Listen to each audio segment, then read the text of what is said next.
Evening, everyone. It's by 6:32 by the clock on the wall.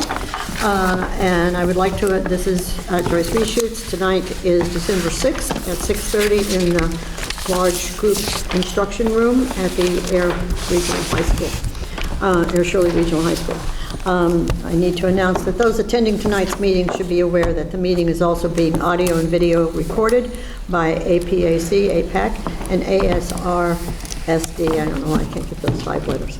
Any audience members who wish to record any part of the meeting must inform the chair, who will announce the recording. The chair. Thank you. The listings of matters are those reasonably anticipated by the chair, which may be discussed at the meeting. Not all items listed may in fact be discussed, and other items not listed may also be brought up for discussion to the extent permitted by law. So I would call the meeting to order, and if we can have the Pledge of Allegiance, please. Mr. Bresnahan, would you like to lead that tonight? I pledge allegiance to the flag of the United States of America and to the republic for which it stands, one nation, under God, indivisible, with liberty and justice for all. I like the poster on the wall. Michelle, if you would do the roll call for us, please. Ms. Town. Mr. Bresnahan. Here. Mrs. Granger. Here. Mr. Flinty. Here. Mrs. Reshoots. Here. Mr. Rupert. Here. And Here. Thank you. We have a full board tonight, which is very good. We also have with us tonight our high school representative, Ms. Anya Sanchez. Hi. And would you like to fill us in and give us wonderfulness? I'm going to go up here just so I can see everyone. Good. Okay. All right. So I have a few things to talk about tonight. I came up with a list beforehand. First is college stuff. I've applied to 5 schools, and I've currently been accepted to 2 of them. Bridgewater and Worcester State. Worcester State was at the top of my list, but I was kind of disappointed because they only gave me $12,000 for all 4 years. But Bridgewater actually gave me $11,000 for every year. So I was like, that's kind of money. And I also got the Abigail Adams Scholarship, so a few things piled on top. I'm still waiting to hear back from UMass Amherst, Clark University, and Framingham State. Good start. Congratulations. Thank you. We're doing a few fun things in our classes right now. Like in AP Lit, we're doing our Hamlet play. We started writing the script for it, and this year we're doing like a pizza parlor situation. So it's like a family business. That's pretty fun. And then we did a debate in my government class. We got randomly assigned to 2 different teams. One was for lobbyists and one was against. And I found with that, we had Miss Kendall come in before, and she had us do like a circle, and we established some classroom norms, which I actually thought really helped during the debate because it got a little heated at points because we all wanted to defend it. That was good. I think this time of year for everyone, it's really pretty busy. Me, myself, I'm doing Nutcracker shows with my dance company.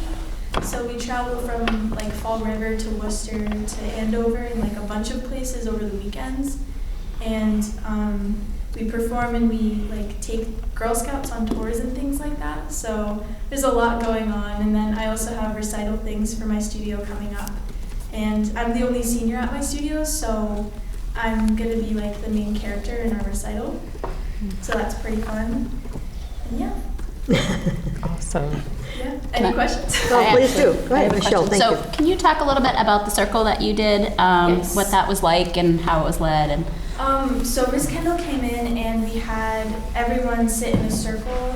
We moved the desks around and everything, and then we passed around an American flag when it was our turn to speak. And she asked us some questions like, why do you think it's important to listen to others when they're speaking? Other things like, why do you think politics get so controversial in classroom settings and things like that? And then together, after we all had to answer, and it was actually really nice because there are a lot of people in that class that normally don't speak. So it was nice to hear them and their perspective and things.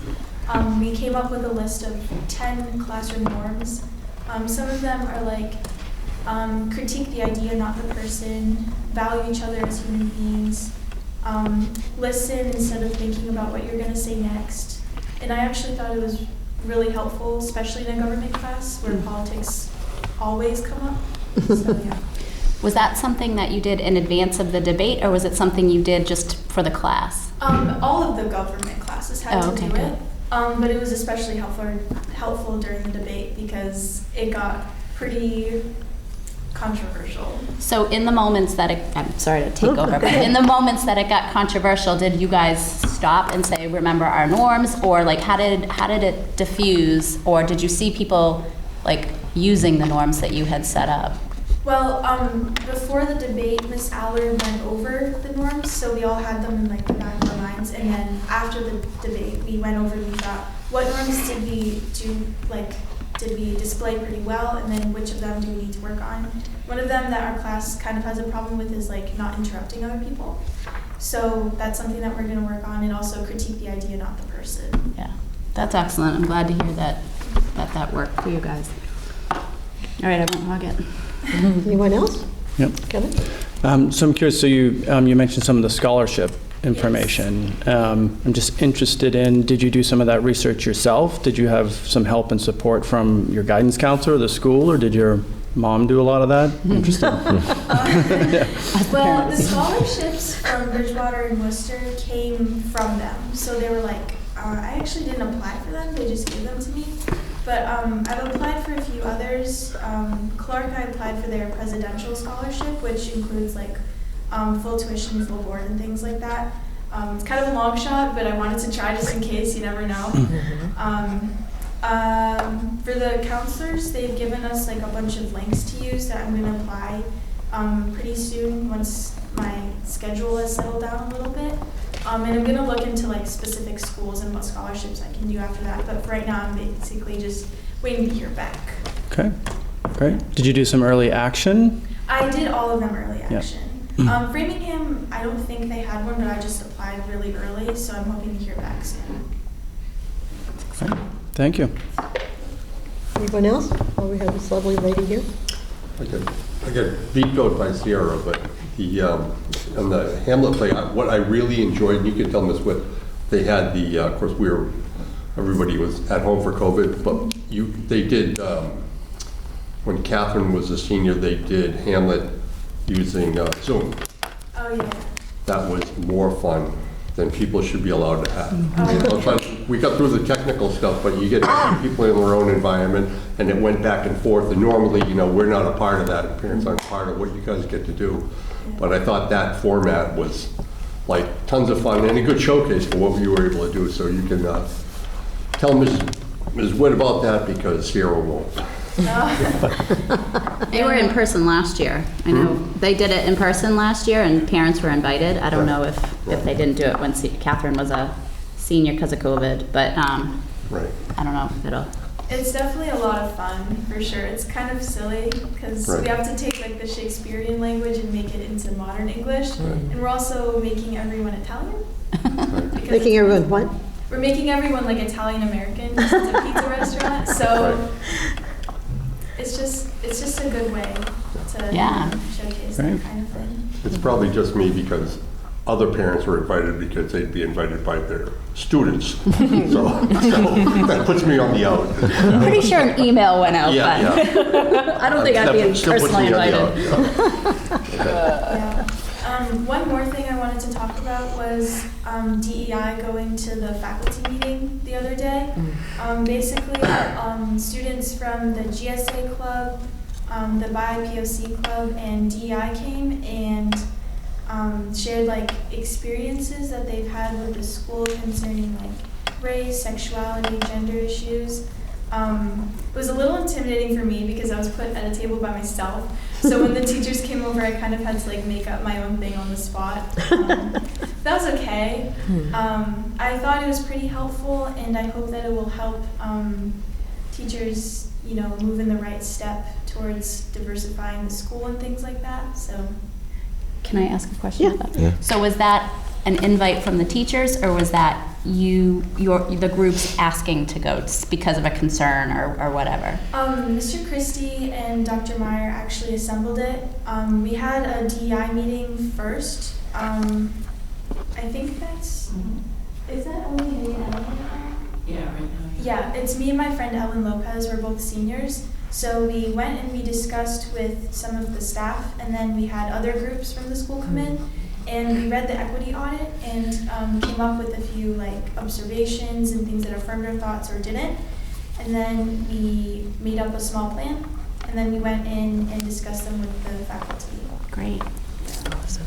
It was really interesting to see, reactions to things. Lots of like confusion maybe, some anger, but also some like affirmations. There's a lot of things to work on, but I think that this was like a good step in the right direction. So yeah. First and foremost, I'm going to say thank you. I really appreciate that. And as a former student here, I think regardless of whatever generation does it, it still has impact. So I appreciate that that's going forward. Do you find that now as you're taking these steps, even if they seem small, be it in your government class or even when you did your DEI, that it helps you to, I know confrontation typically is a negative word. I, in my perspective, find that you can confront things in a way that doesn't have to be loud or negative or angry. Do you think that now that you've started these steps, it's a little bit easier for you to have tougher conversations? I definitely think so. At first, it was a little bit difficult because I understand this, but some of the teachers' first reactions to reading the equity audit was defensiveness, which I totally understand because it's not every teacher in the school. It's not every staff member in the school that has their issues within the classroom. But then after talking to them about it and listening to students of color, listening to students of different sexual orientations and things like that, I think that they understand that there is some internal biases that exist no matter who you are, no matter what you know, no matter what you learn. And I think that listening to everyone's ideas and perspectives really helped me as a person be able to speak about it. I know it's a little bit hard for me because I'm a white student, so I don't have the same perspective. But I also think that I've seen things and I've observed things, and I have friends that have issues with some staff in the school, so I've been able to kind of absorb all of that and reciprocate it to the teachers. Excellent. Great job. Thank you. Anyone else? Chris, you look like you want to say something. Jim? What's that? Just one parting comment. I'm super impressed by you.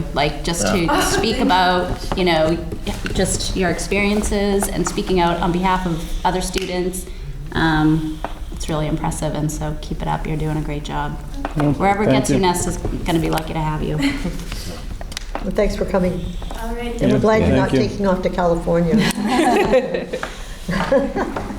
Thank you. Bye.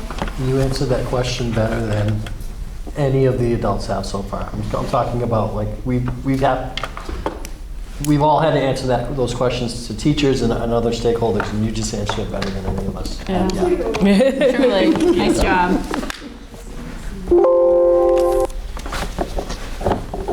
That's why we're doing it. Ms. Meyer, Dr. Meyer, do you have something you want for the evening, or we have the pleasure of your company? Yes, mainly here to support Anna. Oh, good. And just to reiterate that the students did a phenomenal job at the faculty meeting the other day. It was not intentional that she was alone. They were supposed to be in pairs, but then some of the kids were sick, and then others were like, I have an exam tomorrow. So some fell out. Yeah. And she held her own. It was unbelievable. So Oh, there were I'm not two others surprised. that were in the same position. So it was super impressive. Well, good. Well, thank you for setting that up. That's important. Yeah, it's important. Follow up just on the meeting. So was it all of faculty, or was this? It was a whole faculty meeting, yes. And so we were in here actually and had tables set up, and we had the kids set up at tables, and then the teachers, the staff had to rotate through the tables to hear each of the students' perspectives and what they had gotten out of the report, and that resonated with them and shared their own observations during their time in high school. When she talked about anger, did she mean, do you know what she meant? I should have asked her. Was staff angry that that happens in the building? Were they angry that they felt attacked, or? I think it was a mixture of everything. I think it's hard to process that. I mean, it's very heavy information. And so, you know, when we had worked with the students and through the DEI committee, I had led that with Ms. Wilson. And, you know, we kind of explained to the kids that everyone will have a different reaction. Some will be quiet and just kind of try and process. Others will kind of be like, oh, you know, have a visceral reaction. And so, but I think as a youngster to observe that, you know, at your own table with adults, I'm like, oh. So, but they were phenomenal. They really were. So I was very proud. And that wasn't the staff's first time with that report, right? Like, it's been out for. This was a follow-up. Yeah. Okay. Kind of put. did more Correct me if I'm wrong. bird's And to put faces with To some the of right. things in the report. Yeah, and, okay. you know. So this was really the nitty gritty is what we went down to. Yeah. And the kids wanted to be a part of that. Yeah. No, that's great. I think that's the most important part of it. Like, that truly is Yeah. what needs to happen. Will we hear more about this, or, you know, if there were specific outcomes or in one of the next DEI updates? Yeah. Yes, Great. absolutely. So we did start to talk about some of the work that has already begun at a district level. And then there were certain recommendations for the middle and high school, so we'll begin working on that with including the students. Was this district faculty or was it high school faculty? I didn't catch it. Last Thursday was just our faculty. It was high school faculty. We went through the high school report. Yeah. I know this isn't an agenda item, but it's an important topic and interesting. I'm curious. I wouldn't want a middle school or elementary school student to have a sort of experience that seemed like what Anna had, and it seems like the experience that teachers had with students compared to, you know, just reading a report was meaningful. And so I'm just curious, is there a plan to replicate that in middle school and elementary in some way to sort of humanize the details of a report that can be sort of easily abstracted if you're... Not as of now. We're not planning with using middle school and elementary age students to do the same thing. I mean, we can Or use high school it. students in those grades. I'm just thinking about those teachers. Maybe like, using the high school students to come down Yeah. could be powerful. But, you know, whenever you get information like this and you all saw the report, there's like a grieving process that everybody has to go Right. through, right? And so I think that was part of it. And I think part of the healing process is hearing from the students and saying, yeah. First, you want to question the validity of the report, right? Right. Like that's your first reaction. And so, and it's normal. And to be upset about some of the things, especially some of the things on instruction, is normal too, because we have been working really hard on that. But once it's connected to students, it makes it a lot more real. Right. And it gets out some of the defensiveness, and people want to move forward and work to fix Yeah. it. So, you know, I hadn't considered, you know, moving that model down, but I would just hate for those be teachers helpful. not to have a similar experience. And again, I think you'd need to think very carefully if you were going to use students from those schools in that versus, but like if you have students at the high school who have been in those, you know, I don't know, it's worth considering how you can. I love the idea of taking the high school students down and talking. I do too. Very much so. Because they can still connect, and they know the kids, right? We can connect the kids that went to Laura White and the kids that went to Page, and they all went to the middle school. I don't know if we have the maturity yet at the younger age. Yeah, to do I agree. I think And that's. there's such a much more variation in maturity in that grade. But it's a great idea, bringing them down, that's a great idea. The other thing that I'm thinking of in order to have a kind of a removed element for younger children may be video responses from the kids. So whatever that question is, Video, if you like replicate written what was reflection, done, you know, yeah. the questions that were asked, and the kids just kind of, and it's on video, you know, it's taped. So the kids give their response, but they're not in the room with the reaction. I think, you know what I mean? So you have an authentic answer, but then the teachers have the time to process on their own without there being a certain level of detriment. Something like that, just an element room, because I know we're all concerned about just making sure it's age appropriate. that might be another way of doing it, or even maybe taping a class, or however you kind of frame that. But at least that way they hear from their own students, but the students are removed from whatever, reaction, and people have the right to have whatever reaction they'd like to have. Yeah, but it's a great initiative, and I think really important work to continue to think about how you, again, help people see the human impact, help educators appreciate, I think it's easy to dismiss a report as oh, that must be an isolated example, that's a different classroom, that's a different, whatever. So I think it's a really powerful opportunity that you gave your staff. I also think, that teachers are teachers because they love children. So to hear from the children how certain things make them feel is the most powerful way that they can understand, they want to do right by the kids, that's why they're here. So I think that, bringing down the high school kids, or even something like Erica suggested, is a great way to just make sure the whole district, kind of hears the message from the kids. Do you feel that other schools are doing things like this, that they are marching the same way, that they're achieving? Because this is a great achievement. Other schools in the district? No, other schools in the United States, but Yes. let's start with Massachusetts. Well, in the district, all the schools are engaged in this work in similar ways. Yeah. Right. Yeah. So other schools. Well, we're going to have to live in a bigger society. Yeah, I'd well, like to hear just- that other people were doing it too. We could start with ASRC, but there are many districts doing this work. I would say we're kind of on we're not leading this, but we're towards the beginning of this movement. I can tell you that the last two NSEPs, the new superintendent's induction program that I've gone to, I've been asked to share out the experience of the equity audit, who did the audit, and who you think they were, and so lots of districts are now considering doing this type of work and hiring up to do it. The ones that have done it internally, it has caused some major issues. Because they don't know how to do it. It's they were difficult never work to do. trained in it, and Yeah.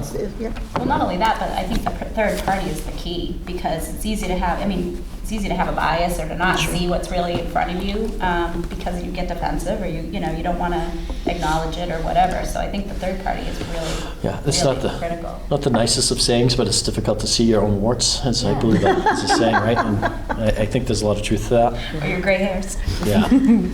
What do you mean? That's why we covered all the mirrors. I don't have any. I don't have any mirrors. So, thank you very much. Yeah, so, let us, keep us up. Very good. So, do we have any public participation? Michelle? Nobody's raising their hand, jumping up and down? They've had time to do it, so I would think they would be on there, right? Okay. So at this point, I don't see any reason to not proceed. If something comes up, we can always go back. That brings us to the consent agenda. And we have the November 16th, 2022 regular session minutes for release.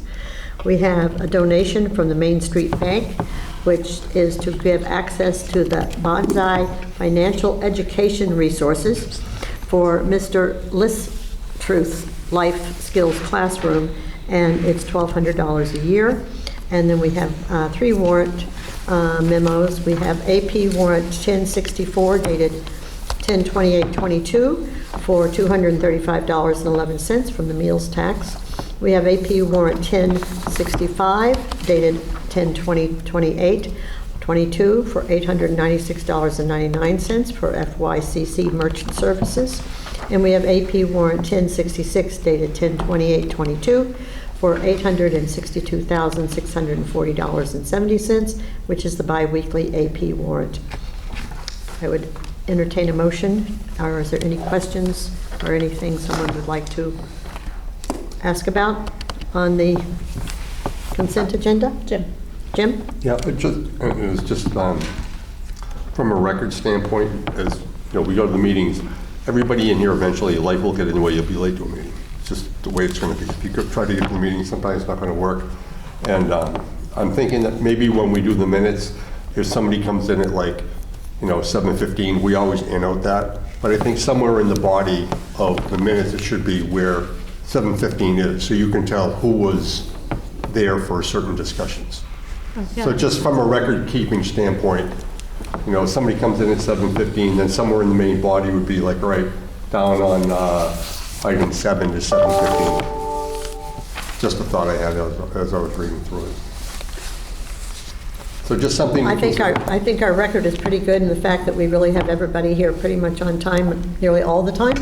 So it would be an exception to have that, but, and that would fall to Ms. Town, but it's just a matter of being in the records, attaching it to the agenda, I guess would work, but we just don't run into it very often enough to make it. It would just be in the different. minutes. It's just a line in the minutes that said this is where this period, this is where the person entered at this point in the meeting. So it's Well, just how for, about when it's the just for person- completeness is all it is. Then we could have where the person leaves too, Right, same thing, exactly, right. Could Michelle? it just be simple as, and I don't know if this is easy for you to do, and to just put when you do roll call, Ms. Span arrived at 6:48, I'm throwing you under the bus here, but when the consent agenda was being discussed, or something Right, like that, right. so that it Simple, references right. the highlight? Easy peasy. Yeah, And then, I think the warrant memo that you read might have been the wrong one. Tuesday, December 6th, 2022? Yeah. What am I on here? Oh, I read last month's. Good job, Joyce. I knew I totally disorganized my whole self over here. Michelle, would you like to read the consent agenda? Well, so it's just. I read it very nicely, I thought, because I practiced it 2 weeks ago. So this is just the warrant memo is just from December 2nd, 2022. Accounts payable warrant 1070 dated November 11th for $258.69. Accounts payable warrant 1071 dated November 11th, 2022 for $1,292,563.42. Accounts payable warrant 1077 dated November 28th, 2022 for $1,754.29. Accounts payable warrant 1078 dated November 28th, 2022 for $188,062.36. Payroll warrant 10 dated November 4th, 2022 for $1,006,361.57. Payroll warrant 11 dated November 18th, 2022 for $991,844.37. Payroll warrant 11.1 dated November 18th, 2022 for $12,525.01. Payroll warrant 12 dated December 2nd, 2022 for $984,737.84. And payroll warrant 12.1 dated December 2nd, 2022 for $41,416.06. So having said that, I'll make a motion that we approve the consent agenda. The others were approved already. Erica seconded. All in favor? Aye. Right. Opposed? Abstentions? It's unanimous. Thank you, Michelle and Michelle. Just a thank you to Main Street Bank too, that's really great for that classroom. Right. Now I totally messed up everything now. Here we go. Okay, so we're going to, it's under new business, but it probably could be ongoing business. So we have needed for a while, and the big thing here, of course, is that COVID disrupted more than one thing in the world. And once we got into that COVID season, nothing that was regular was going to proceed. So on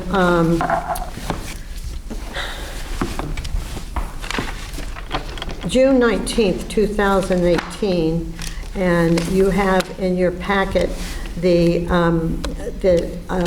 regional agreement as it stands now, which was dated September, October 2012. And there's a couple of items in there that should be paid attention to. So in June 19, Jonathan DeForge, who was the chair of the time, presented some changes and on the regional agreement to update it and to change a lot of its verbiage, taking it out of being a study group into a region and a few things, to verbiage, things like that. So you have that also in your packet, and it's listed as the Regional School Agreement, June 19th, 2018, marked up. So it shows you in there the changes that were proposed, and that was passed that night by the committee. The procedure then is that you send it after we made some changes, little changes and stuff on it, and passed it. Michelle was there, I was there, I think Jim was there probably. Then it goes to your lawyer for them to get the fine mess up law wording or whatever we get. Then the lawyer, after he's called back and said, no, it all looks good or whatever, and then it gets sent to the state, and it gets sent to the commissioner's group to look at it and see if there's anything that pops out that maybe they've seen before and is not good and doesn't work.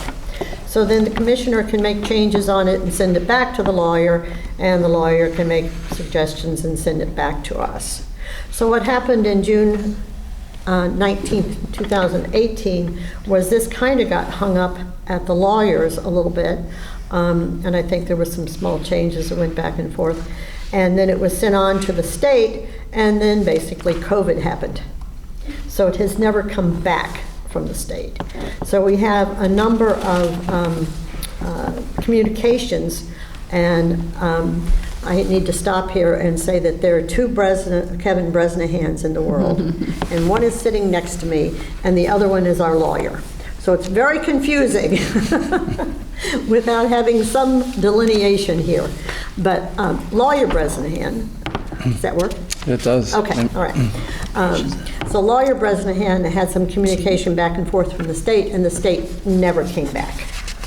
So the question at this point, and if anybody had a chance to look at that June 19th document and see if there was anything that they would like to do, they'd like to add to, they would like to change, or they didn't think worked. It was pretty well discussed at the time, if I remember correctly. And I checked back with a couple of people that were there, and I think the committee at that time, and that doesn't mean it's going to work now, but the committee at that time was smooth with it. I don't know if they were all extremely happy, but it did pass. And so a couple of the changes in there, and the one that people kept talking about now was the fact that we were supposed to review the population every 5 years, and talking to some people who were on this, that was kind of a compromise. I checked with the town clerks in both towns on the November 1st populations, and they are not very far apart. I also checked back with the 2020 census, which it's actually always produced a year later pretty much, and it was almost the same, except somehow Ayers lost 2,000 people in 2 years. But so there's things, particularly in the local stuff, that can go up and down. People get born, the count isn't necessarily accurate because people don't turn their paper in. And so one of the changes was in section 3B was kind of the interesting, because it said that it changed the population review to every 10 years, consistent with the U.S. census. So you'd then use the census number when it comes out as your reference number. So then you can see there were a lot of the things that were crossed out was staggering terms, which had to do with the original election and some things like that. Pretty much the main feel of it is really pretty close to the original. So I would take the feeling of the committee. If we want to leave the June 18th, 2020 version with the lawyer, go ahead and try to get it sent to the state.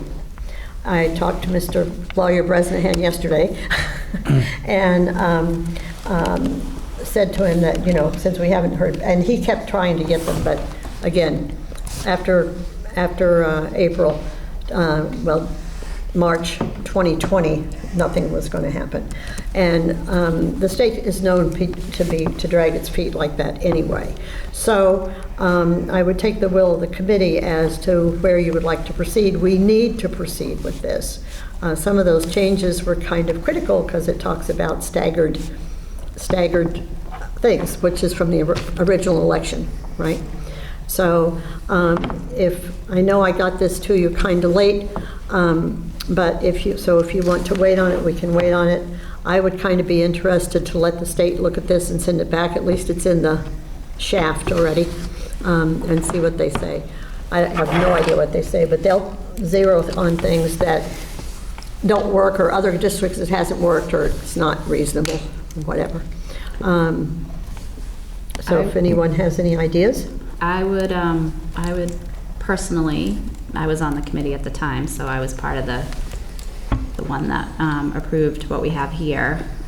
Would like to see that process followed through. I don't see why we would go, I mean, a lot of this is cleanup.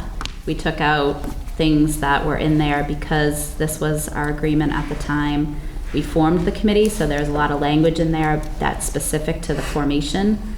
And you know, the initial fiscal year 2012, things like that, that's stuff we crossed out that are not relevant anymore, because that was just specific to when we first formed as a region. So I would be in favor of us just following the process that we started back in 2018 and see what comes back from the state, because I think we were cautioned at the time that it wasn't something we should be approving or moving forward with the towns until we heard from the state, because we wouldn't want to be told that something wasn't acceptable and already at our town meeting vote. And so then the next step, and of course I think if we do that, we have the advantage that we're already in line. You know, pay attention, we've waited for a long time.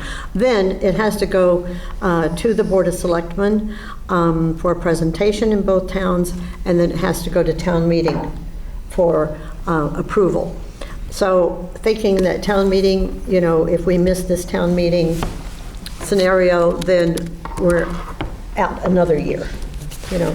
Having said, I'm sorry, I didn't mean to interrupt, but having said what I said, I do think we need to do our population review, regardless, because we never did one, and if this was our region was formed in 2011, so even if we were doing 10 years, that would be 2020, and that hasn't happened. So I do remember the discussion about 10 years, and we did do that to be consistent with the census, because it just made sense that we would just follow that. And you wouldn't expect large shifts necessarily in a 10-year span. So I do remember that, but I do think we need to move ahead with a census population review. Yeah, I was gonna say, I feel like these are we're conflating two issues, right? Like, and it feels like one is sort of been addressed by the previous committee who put this in line, and we should, you know. So I got those numbers, and I can send them to everybody. I was gonna say, but looking at the malegislator.gov, if I compare the two census, there's a 14% difference. Right, which is not enough to change the I think if you weighted count. it, if you weighted votes and according to this, That just was doing about the same as it was before. Well, no, before there was a difference of like 200, not over 1,000. Well, you have to realize that the number you're looking at may not include MCI Shirley. So Dr. Renda mentioned that this is something that we can, you know, Mars will do a review of this for us. I'm getting that correct? I think that's what, Mars said. Yeah, Mars does population studies and makes recommendations. The population study, and I do wonder, will they look at the language, right? Because there's the impermissible disparity in here. Right. And do they give us a view of how do other regional school systems view in Yeah, Mars permissible? is the one you want to go to. Yeah. They would, and there's also it's really the one person, one vote. Yeah. And there's not Mass General law, but there is case law.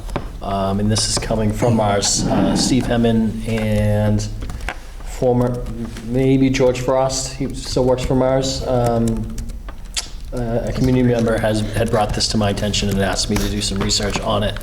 But Mars will come out and do this work. They will do the population study and make There's recommendations. actually not a lot of work to do. The population Yeah. study is, you can pick any date that you want, we only have 2 towns. We're not studying 10 towns. Sure. We only have 2 town clerks. And if you give them a date, they will give you the numbers on that date. And I had Well, them, and of course. but I'm interested in, you tell me, I'm hoping they'll give us more than just a population study. Will they review language? Will they be able to give us an overview of what other regional school systems do and how Well, they might this was interpret done when it the was done. disparity? This was, what are you going to define disparity? That's why I'd like a Yeah. third-party It's case law. opinion on. I don't Case law think, defines it. Would they have that opinion? They do. It is based on case law. I have a printout of that in my office. The percentage, I'd rather check than give a Yeah, false number, right, but I right. believe it's somewhere between a 10 and 12% difference in the number of people one member represents compared to the next. So a member in Shirley should not be But that- representing over 10% more people than a member in Fairwood, or vice versa. Right. But the numbers are very, very flexible. They're very fluid, and they can be different depending all the time. Sure. Then we should be thinking about, Because right now, if they you just want to use don't- something different than the census, though, then we should not have the regional agreement say by the census. Well, that's the question, and the question What is, else what would is we the most use? stable number you can use? And a federal number, Right, but you No were one's just saying that it gonna- was different. well, depending on, what the town clerks are counting. If you just go by the census numbers, there's about 1,000 difference. And I had this, I'm sorry, I Yeah. apologize, I ran out of the store. No, this that's okay. afternoon. I got hung up. I guess I was just confused why we would go to the town clerk for numbers on a given day when I just in wanted the the reference. agreement. Oh, okay. I just wanted to reference, I just wanted to hear what they were saying. when was the last census? In Census? 2020. 2020? And it came out in '21. Yeah. So tacking it to the every 10 years, every 5 years is pretty soon, And I think that's what, when we talked about this in 18, I think that was kind of like every 5 years. We don't even know what day it is in every 5 years, And tacking it to a published large number that was static, Right. And while whatever that- flawed, it is sort of, static, Yeah. and it's federal distinction. So whatever Michelle was saying, just let's let it go through to the commissioner and put some pressure on that we've been waiting this many years and Right. see what comes back, and then we can always go from there. We don't have to take what it says. This is really Are we almost a living conflating the two document. topics again? I think so. You're confusing me, because, so I think we all agree we want to follow up with the state to ask them to review the regional the agreement. regional agreement. Mm-hmm. So any further discussion on that, and then we should talk about Then we the can talk population about the other study. things, yeah. I don't think we should wait for the other thing. I don't think we should wait for the regional study for the state to get back. Right. Right. Is that what you It's two were different proposing? things. Yeah, no, I mean, it's whatever you want to do. It sounds like we're all in agreement to me, where we're But if basically we- operating, moving forward. What I'm with worried both. about is if we get back in line with the state from square one, we're going to be doing this in 4 years. Right. I don't think we need to get back in line with the state. So we already have the regional agreement with the state. And I think the second next step is we need Dr. Redna to follow up with Mars to do I'll the follow up with you. guidance on the allocation and weight of votes, which, whether we use the current regional agreement or the regional agreement that is being processed by the state, both of them have us overdue for a population Yeah, review no, and an I- allocation of Right. votes. And really, it's a standard excuse in every phase of all our lives, but COVID did have an effect. And we were too busy trying to keep the schools open and seeing how we were going to educate the kids to think anything about Yeah. this. Although we were asked this question, I think, in June. Somewhere. It's Yeah. only December. Sure. Right. I just, again, there's a lot of case law. This is not the sort of thing I would like our district sued over. And again, not that I think that, well, I want to assume the best of our community, and it's easy to have things like this become litigious, and seems relatively straightforward in black and white, and it should be easy enough to understand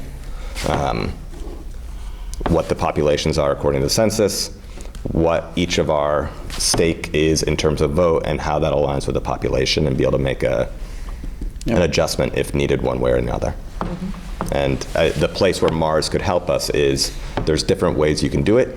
You can add seats or you can weight votes. That may be worth a discussion, but it's a relatively straightforward process that I feel like is not worth us Agonizing whittling. over. Yeah, it's should be simple enough. Okay, so who is in charge of Mars now? I have dealt with them before. Is it still the same guy? My communication's been with Steve Hemmon. Yep.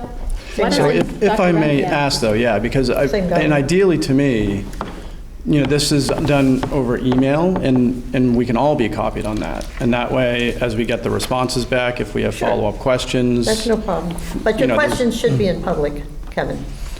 Well, I think you tell me, we can review all of those, but if I have information that I feel is lacking, is that something that we can communicate offline, just so we can make sure that we try to have everything to make a decision when we come back as soon as possible? Well, I would imagine, sorry. Information can be sent out, but not necessarily discussion. Okay, This is a public body.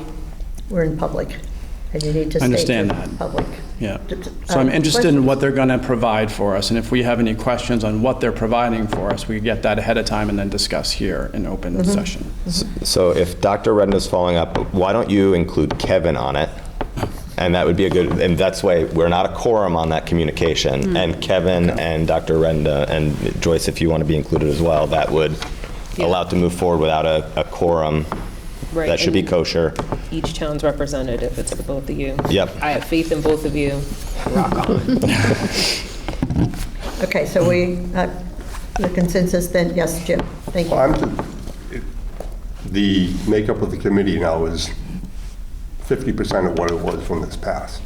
And me personally, I've not read this document since probably June 19, 2018, and I just got it today. So if anything, I'd like to at least get a chance to update, because other things have changed. The two articles that I'm very familiar with are 10 and 15, the two sections 10 and 15. Those I'm very familiar with, but a lot of the other changes, I haven't looked on in 3 years. So I think if we waited this long, we can wait a couple of weeks and then just come up to speed on what's it. Well, no matter what the state says, we don't have to take anything. I know, but if in our discussion, I mean, because I don't know where the new members are on this. They might have already read all of this, but they probably haven't seen this until just recently. And this is the agreement that binds the two communities together. And I think everybody needs to be given an opportunity to come up to speed on what was in here, what was there. And somebody totally may have ideas on why something was changed. So if we find that, hey, there's a couple things that we'd like to wordsmith or anything else, send that to the lawyers. I'm not looking to delay the process, but I think just a couple of weeks, if there's other stuff that we might want to change, this is the committee that's going to be asked to support the changes, right? And it's 50% of what it was before. But I see what you're saying. I'm not really comfortable, but you guys might be. But I don't know where you guys are on it. I don't know how much you know about it. I think that it's a valid point. The regional agreement that I originally read when I first started was off of the website. So again, you have a good point to where I need to read this one just to make sure my understanding is the same, especially if something has changed. So I think it's a good recommendation. And I appreciate the recommendation too. So even if, let's say, specific to sending it to the state, if we can make a decision on that next school committee meeting, that's what I'm hearing from you. Right. I think that's a wise thing to do. I don't know how the other, the two of you feel, but seems wise. Okay, if people, if you want to wait, I just think if we stay in line with the state, we'd be able to get this back sooner, because this always happens with the Well, we state. don't have to get out of line, and we could give ourselves 2 weeks to nudge. It'll be 2 weeks before they get to it.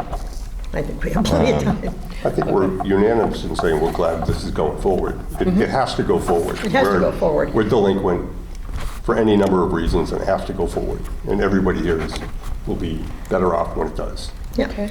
and if we can come to a good consensus and some changes and whatever, in the next 2 weeks, I really think that it's good that we totally proceed into getting into the town area of it into the last hurrah, so that we have a solid document. Because if we sit here and agonize and look for the right pronoun or whatever, that's not important. I don't want to get hung up. So if people have more of a chance to read this, if you have any comments and you wish to send them to me so I can put them underneath and we can fill them in, and so that they're there, then we can do that at the next meeting. How difficult would it be to get the minutes from that meeting included in the packet? We have them. I can send them to you all right now. Just for everyone, like even the new members, so they can understand what the conversations were. If it just goes in the drive for the next meeting, that might be helpful, just so that, you know, because I can't remember yesterday, so I don't remember what we talked about then, but it might be helpful for everyone. The section from the June 2018 meeting is not much. Do you want me to pull it up and read it to you now, or would you prefer to look at it on your own? Up to you. I do better with looking at it on my own, because Yeah. then it gives me better context and I can read. Yeah, it's one That's just paragraph. myself. Yeah. There's not Okay. expansive. So did we talk about it at another meeting more in depth, do you think? I don't remember. It looks like there were sections that were done on different- I pulled up the minutes of that meeting the other day, and I didn't go back and look over prior years. I can do that. I mean, even just maybe the meeting before, I don't mean, know. there was a ton of discussion. There was a lot of discussion. Yeah. I guess maybe we could hold off on that unless there's some major question about something that we changed. You know, I wonder if looking- there's a question we can't understand looking- why, Yeah. and we Looking could at that, try to go back. Yeah, Hold well, off on that. looking at that, Michelle, it was probably the meeting before. I don't think, Several prior to that as well. yeah, Yeah. this was, a lot of time was spent on Yeah, this. This but like wasn't Michelle said, slapdash. I'd wait, and where we're getting hung up, we don't understand why a change was made, and then we could try to. Yeah, we'll go back if we need to. What I'll do right now is I'll email you all the minutes from that particular meeting so you have them. Okay. And I will also put them in the packet for the next meeting as well. Thank you. Okay, thank you, Yeah, Michelle. thanks. So, And then everybody will have a chance to read the marked up version, which is the best way to read it because it tells you what was there and what was taken out. It's the easiest way to look at it, actually. And it's all highlighted and underlined and everything, so if anybody catches something, great. All right? So to close off the two topics then. Can't do On the two of them. population request, are we still moving forward with that Yes. now? Okay, Yeah, just but- wanted to, Yeah. Based on what? Based on the 2020 census? yes. Yes. And Dr. Redna will reach out to Mask for support, I have and those he will. numbers already. yeah, well, he's But I'd already- like Dr. Renda, and he's Yeah. going to copy us on that request. Because we can all see the census really easily. The question is, what do you do with that data? The case Because files we're looking at. If you there's, go back to the original and you look to see what the original populations were and how it was dispersed, then you work with ratios. yeah, it's 10% different. Like, we can all see that data. The question is, what does the case law ask us to do with that data? That's what Mask is going to give us 1 to 2 to 80 options of what we could do, and this committee can Yeah. then decide what we do with it. Decide what we can do. Yeah. Okay. And Sounds good. he'll follow up with you and Kevin Yeah, copied on it. This was very important, and, you know, now that we've all are a little less depressed because of COVID, but not totally, then we can try to get something done. Yeah. Okay. Dr. Renda, they say superintendent's report is the next item.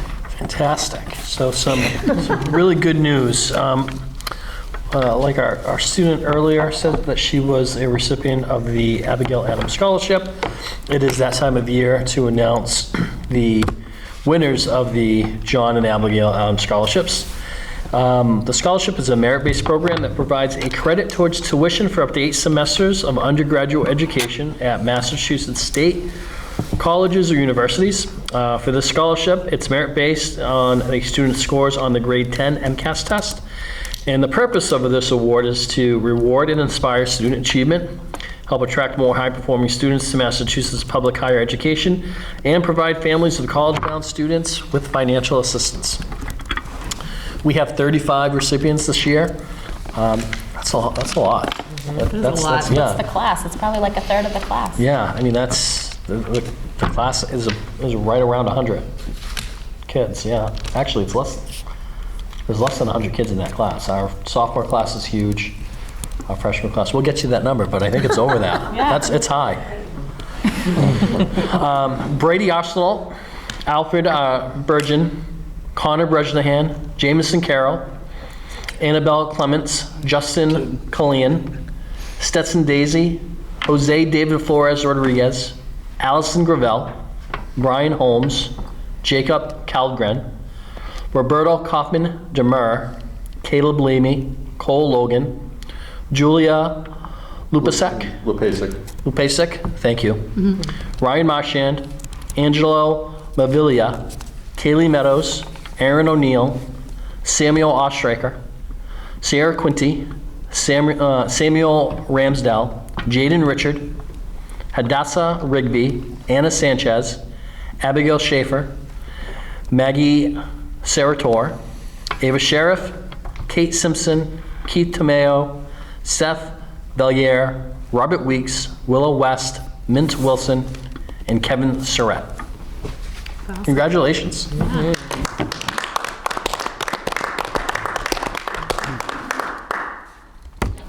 90 students. 90 students, over a third of the class Do the received it. math. Yeah, over a You third. can do it in your head. I can't do it in my head. The calculator's for, what is it, 35?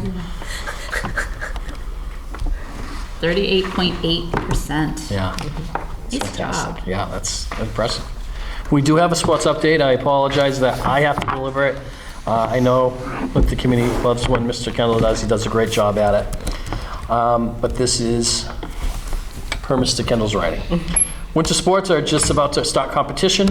Track is maxed out at 62 athletes, while boys high school basketball has had its highest numbers in years. Girls basketball will field only one varsity team due to low numbers at the high school, but the numbers are strong in both the boys and girls basketball at the middle school, and our high school coaches and athletes have already scheduled clinics with youth basketball programs. Rec numbers for basketball for both cities are up. We know that for a fact. We have 10 student athletes competing in our boys and girls swim co-op at Bromfield, 10 with our boys hockey co-op with Lunenburg, and 2 with our girls hockey co-op with Leominster. Our varsity cheer team is building once again thanks to the hard work of our coaches, back up to 8 high school students.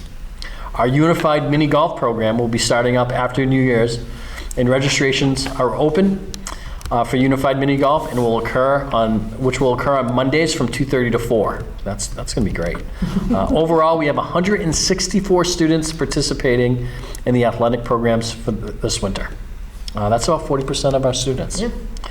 Fall wrapped up with over 250 athletes competing in soccer, football, unified basketball, cheer, golf, volleyball, and cross country. Congratulations to golf and football on their league championships, and to the football team for its first Thanksgiving Day win since 2006, and to girls cross country for qualifying for states. Jake Leone was the winner of the Central Mass Middle School Championship and finished second at the middle school states, while also qualifying for the high school states as an 8th grader. Overall, we had 2 league MVPs, Sohail Patel in golf and Cam Marshall in football, and 24 league all-stars this fall, plus 8 academic award winners: Allie Gravel, Annabelle Clements, Ryan Marchand, Ashley Esalonis, Seth Valliere, Ryan Gill, Gwen Connors, and David Bashner. All of these athletes, as well as the members of clubs and activities, band, GSA, diversity, student council, drama, and student leadership, were honored at a pre-Thanksgiving event. We had a recognition wall with every student who participated in fall activities were recognized. We're hoping to do the same for the winter, which will include athletes as well as robotics, which starts competitions after New Year's, and other activities. No mention of the Thanksgiving game. It was there. Well, we mentioned that they had their first win on Thanksgiving Day since 2006. 2006. Shouldn't we have the score and the list of the players? I mean, come on. You know, I'll get on Mr. Kendall for that. There's no bad wishes. Importantly, that we beat Littleton. That's right. Yeah, I mean, there's a lot of stuff there. On our beautiful new field. Right, come on, Yeah. it should be embellished a bit. Well, And we had a Steve was busy. distinguished alumni in we attendance. did. So cool. Yeah, that was pretty good. That is all for the superintendent's report. But that doesn't get you off because now It does not. you can continue on. No, there is no change to the budget timeline for this meeting. Unfortunately, I have been playing phone tag with Mr. McGovern to schedule the meeting with the select board for Shirley and Mr. Plunkett, who is here but remote, has been playing phone tag with Robert, doing the same thing. We will have an update by the next meeting with dates for those meetings. And then next is the superintendent's goals, which was reviewed during the last meeting. The one edit that I did make was changing stakeholders. We added who that would include, staff members, students, parents, and community leaders. Other than that, I'm open to any questions that you may have.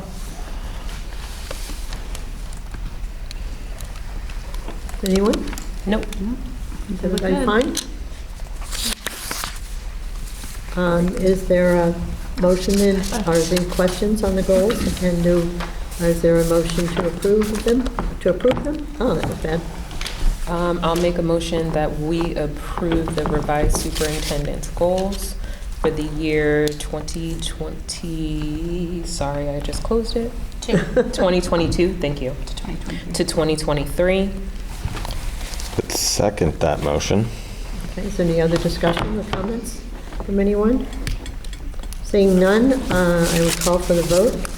All in favor? Aye. Aye. Opposed? Abstentions? It's unanimous. Thank you, Dr. Renda. Thank you. We now have the policy review report.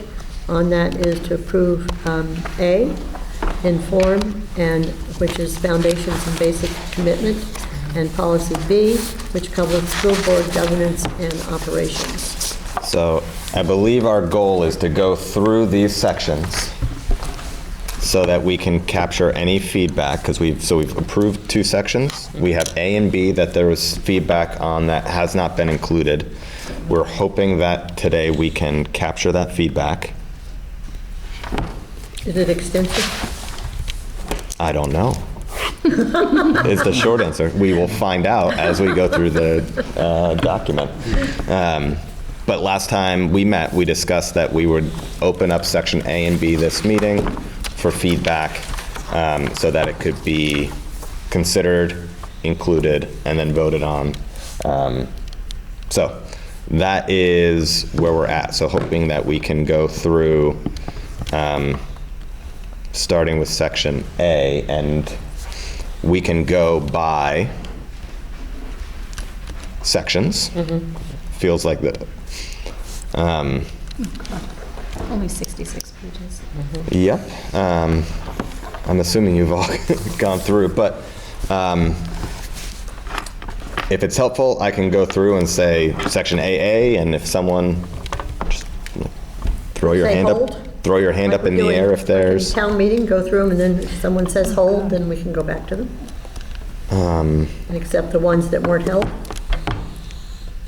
about if you just say which one you have a problem with? Yeah, that's what I was Great. thinking.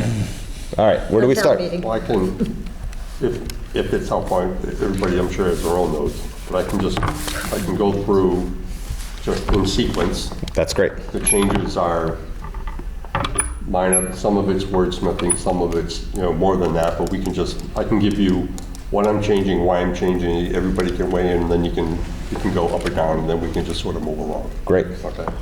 So on, I didn't have any problem with A, AAA, or AB Okay. at all. So when I get to AC. AC, on page 12, my question was, in the second paragraph, it gives, this is about non-discrimination, harassment, retaliation. My question really was, I had a problem, it lists a whole bunch of categories. Race, color, sex, sexual orientation, gender identity, religion, disability, age, genetic information, active military, veteran status, marital status, familial status, pregnancy-related business, homelessness, ancestry, ethnic background, national origin. And my only problem was, then it adds, or any other category protected by state or federal law. Yeah. And I'm like, we don't really need that, because not all those things, then it would say if it's not protected by federal law, then you're kind of like in. So what about I don't know, BMI, right? there's a bunch of stuff in here, and is homelessness protected by state or federal law? For certain things, for access it is, for other things it isn't. And that blanket right there, I just thought it would read better if we got rid of it. That way, if something comes up that isn't protected by state or federal law that we don't think it's okay to discriminate against, then we can just enforce it. That was my thinking, so I need input from what you guys think about that. My guess, and you guys are the experts on this, my guess is that these things that are listed are what has already been designated as protected by state or federal law, and that qualifying statement is there so that In if the event anything of- gets added Yeah, it's in the a blanket law, statement. then it's added to that laundry list, like including but not limited to, basically. That would be my take on it, and I would. Yeah, and if I'm trying to like also look back and forth to notes. This was one that I believe was both Mask and the Attorney General recommended. Yeah, it is. That language. Okay. And so, while I'm not always a fan of boilerplate, I think there's some there boilerplate is. You need to leave it. And we just accept it as is. Right. ECR, we go to- that would make ACR, I had marked up the same thing, so that's not really Okay. a problem. And page 16, 18. When we get into ACA, ACA seems to be redundant with ACR and ACAB. It doesn't seem to add What page are you on? really anything, 21. So I didn't find anything in here that wasn't already in AC and ACAB. So you're talking about ACR? No, this is ACA, so non-discrimination. And so this is essentially the Basically, it Title just IX. says sex. So it's like, instead of, all the other ones are all in there, and this one just is non-discrimination on the basis of sex, but sex non-discrimination already exists explicitly in AC and ACAB. So I didn't really feel this added anything. Doesn't this just really address Title IX? It does, and Title IX is cited in the other two. Right. I can't, so when we went through this with Mass, they're like, you need to have this for Title IX. I was not thinking quick enough to be like, why is it like separate and included? But Right, but I feel like we tried to merge as many as we could. And for the specific reason, for these three, there were separate reasons as to why they all needed to be called out separately, because we merged what we could. But I believe that it may come down to state or federal requirements as to why they're sectioned out. But I can't give you specifics on what that was in that meeting, but I'm more than happy to ask. What page is this, I'm sorry? This is 23 when you're looking on here. On here or on here? 21. Oh, you're definitely different than me. So mine's. There's ACAB yeah. and there's ACA. I'm looking for ACR for some reason. Madam Chair, if I may. I believe ACA is more about Title IX and equitable opportunities, where ACR. having the Title others are IX more about compliance harassment. officer. Yeah. Okay. So that would be, for instance, if we offer boys baseball, we have to offer softball, or even more relevant, if we put dugouts on the baseball field, we have to put dugouts on the softball field. Yeah. Okay. I believe that's the difference, but I don't see any problem with just leaving it there. Then. Okay. Looks like you've already looked at it and addressed it, so I think we just leave it there. So, page 41, ACE. Non-discrimination on the basis of disability. Right now, what he's talking about? What letters, Jim? I'm sorry. ACE. Okay. page 41. Look on there.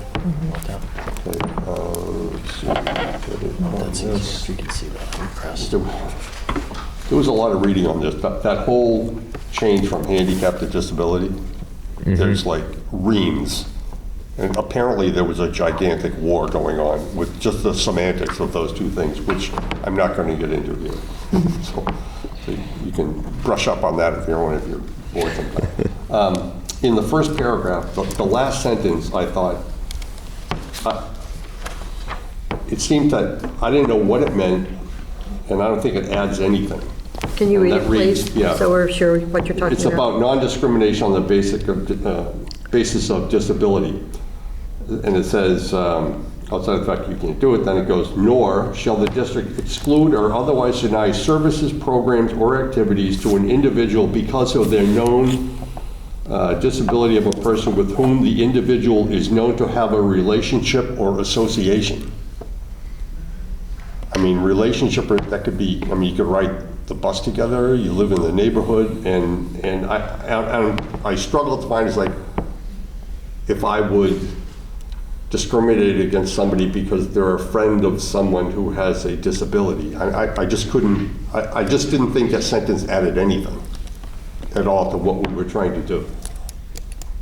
I didn't understand it and I couldn't apply it. That sounds like something straight from a law. I think that's from the ADA. Yeah, I think it sounds like that would be right from the law. Let me,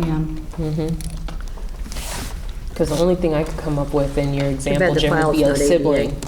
You know what I mean? That's the only thing that comes off the top of my head, but I think Okay. it is. It's just the. What'd you say? It's law? The example. Where the law is written? Yeah, I do agree with Michelle, but when he was talking about the scenarios, I kind of was racking my brain too, and the only thing I came up with off the top of my head would be a sibling of someone who may be has a disability, but I don't know. Again, I Is the think it goes entire back to the- paragraph essentially stating Disabilities Act of 92? Yeah, this is, It's straight out of the, yeah, and I think, but to Jim's point, it's like, ultimately, we need to be able to support and understand these policies, and that is a confusing sentence. I think, Erica, your read is probably like one example of this, but it would be like,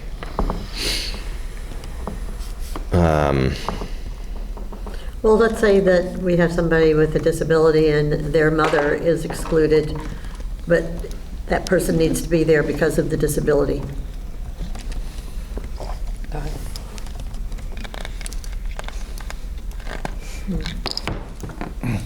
And you can't say, no, you can't come in. right, you can't have a parent-teacher conference because you can't access the building. Right.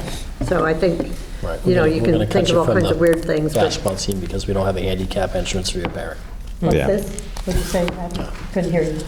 It's like a student being cut from the basketball team because we don't have a handicap Ramp. entrance for Yeah. their parent to watch them. Or like you're not gonna, you know, the parent can't attend, and again, this was written in 1992, but it's like you can't attend a 504 IEP meeting for your child because your building's not handicap accessible. Or you can't have your, it's late in the day, it's been a really long week, and your advocate, right? Like if your advocate, I know, that's the problem, it's only Tuesday. Sorry. right, but if your, you know, Right. advocate had a disability, that would prevent them from advocating on behalf of the student. I think, Jim, to your point, the wording of it is really like, starting the sentence with nor, it's just, it's like, awkward. it's choppy. But I think that language must, I'm thinking it's part of the law, but I can't find the law fast enough. Yeah. It's those wild 90s. Are these questions that we I know, right? take back to, I don't, if it's in the law, it's in the law. I mean, but can we confirm that? We could confirm that. Again, the goal today was to capture feedback so we can, I should actually start a notes doc. Yeah, that's what I was thinking. I'm just going to write the question. We'll bring the question to Dorothy and then get the answer. Is Yeah. probably the easiest way to go about that. She's gonna know right off the top of her head. You know what? She will. I know she will.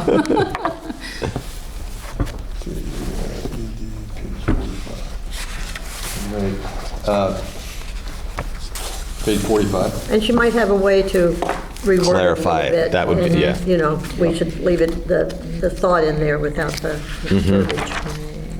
Would you say 45, the mission Yeah, statements? file AD, it's the vision and mission statements. And I had the exact opposite of the recommendation, only because when I look at the vision statement and the mission statement, from the date we had the mission statement, I always disliked the mission statement. It didn't have particulars, it didn't say what we were trying to do, and I thought the vision statement was exceptionally well done.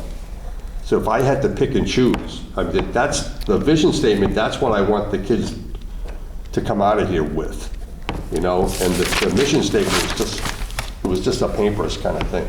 And I kind of like, there was more directive in the vision statement. So if I had to pick one or the other, I would say, hey, let's keep the vision statement, and if you want to rework the mission statement at some point, go ahead and do it. But If I may, so typically these get reworked every time you do a new strategic plan. We're in the process of creating Right. vision mission right now. yeah. Yeah. That was why we had the suggestion there, was because the vision statement changes regularly, whereas our mission doesn't. So maybe, you say we're doing a new one right We're now? working on both. So maybe, Oh, yeah. Are you working with parents and a committee with that, or are you doing it internally? Well, we're taking the information compiled in the equity audit, the information from the entry, my entry findings, and to write the draft, we will be seeking input from both staff, school committee, and the community when we have. So knowing that we're Well, reworking both of these, we should strike all of AD until we have Yeah. Well, the new versions. I would just- leave something in there as, so that we. I will note have a that we vision. had conflicting both vision and mission statements throughout the policies. Is that your note, or is that Right. Dorothy's? That was Dorothy. She's like, you have different vision statements Yes. throughout these sections. Yeah, they probably didn't get updated. You notice that none of them have dates on them or anything? No, you so have no idea we were when they unclear happened. what the actual vision was. So I think we have basically two choices. One is to like, they've been there since we started, just leave them in there because we know they're gonna get updated anyway, really? Or just strike them both and wait for the update. Yeah, because we Those are like could, the two choices, I think, because we right? we can vote in A with AD struck and then Right. put AD in After. whatever That's we what I'm have. thinking. So then the notation on that would be to be updated. Just Yes, yeah. Good. because we have no mission or vision right now. I feel like, depending on the document, we have a lot of, we have double vision. Yes. All right, well, part of my problem tonight is my eye just went out, my right eye just went out, and so my vision is, I'm like, I can't even see anything. You want my cheaters? No, Oh, you got that's, glasses. I have a new prescription and it's not working. She drives a blue car, watch out on her ride home. Right? I always It's pull okay. out after. Actually, okay, in the dark, it's when there's other lights. See, I'm the opposite. I can't.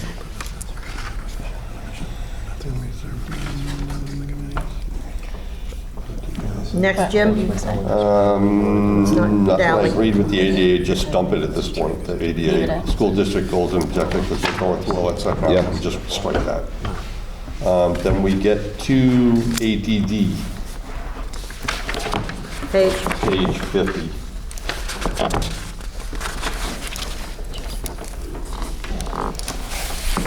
And I just, it says no alcoholic beverage may be served or consumed in any Air Shirley Regional School District building, and I just added or cannabis product, because now that's not a controlled substance. So I just added that and left everything else the same. Okay. At the, right after beverage, Yes. Page 50. and yet the wording is what? Probably just alcoholic beverage. be allowed even. No, or cannabis product? So maybe the, Or what? No alcoholic beverage, comma, Or cannabis cannabis. Cannabis product. but don't we have no smoking also, or shouldn't that just be? No, it can says have tobacco edible. products. Okay, Yeah, we should. it doesn't say tobacco products, does it? ADC does. ADC does, leave them separate, reinforce the, Yeah. maybe you should have a separate one to put the cannabis in, instead of lumping it with alcohol. Um, And in smoking, shouldn't we say something like vaping? we do. Is it in there? Yes, vaporization or Vaporization. aerosolization. You can say that, good. I don't Made that know, up. but it took a real long time for me to pronounce that word. that's like spray tan. God only knows. ADDA, background checks. I'm sorry, which one? ADDA, The yeah. next page. Background checks, okay. I added after, it would be, again, really long sentences, but after the 1, 2, 3, 4, fifth line down, it ends with unmonitored contact with children. Are we in the first paragraph? Where are you? I'm sorry. Where are you? The first paragraph, Can you read it the whole starts saying thing, please? who's going to get background checks, right? I added, after that, it said, let's see, apprentice, student teacher, individual similar positions who may be in direct unmonitored contact with children, including all members of the school committee. In for a penny, in for a pound. We're going to make everybody else roll in. We got to roll in. Didn't we decide that earlier? We did it voluntarily, though. Right. Never made it Yeah, I in. So don't now think we're I just ever going to did say it. you got to do it. Trying to hide. We just added that. I think I did, right? Did I give you mine? My Corey? I have it, I still have it in my emails as unread, so I print it. I haven't done it yet. Do we know if these fees are up to date? Do we? On page 51, the same one, I'm just wondering if we know if the fees are up to date. Michelle, do you know if the fees are up to date on page 51? Because if $55? What is it? That's accurate. it's accurate, okay.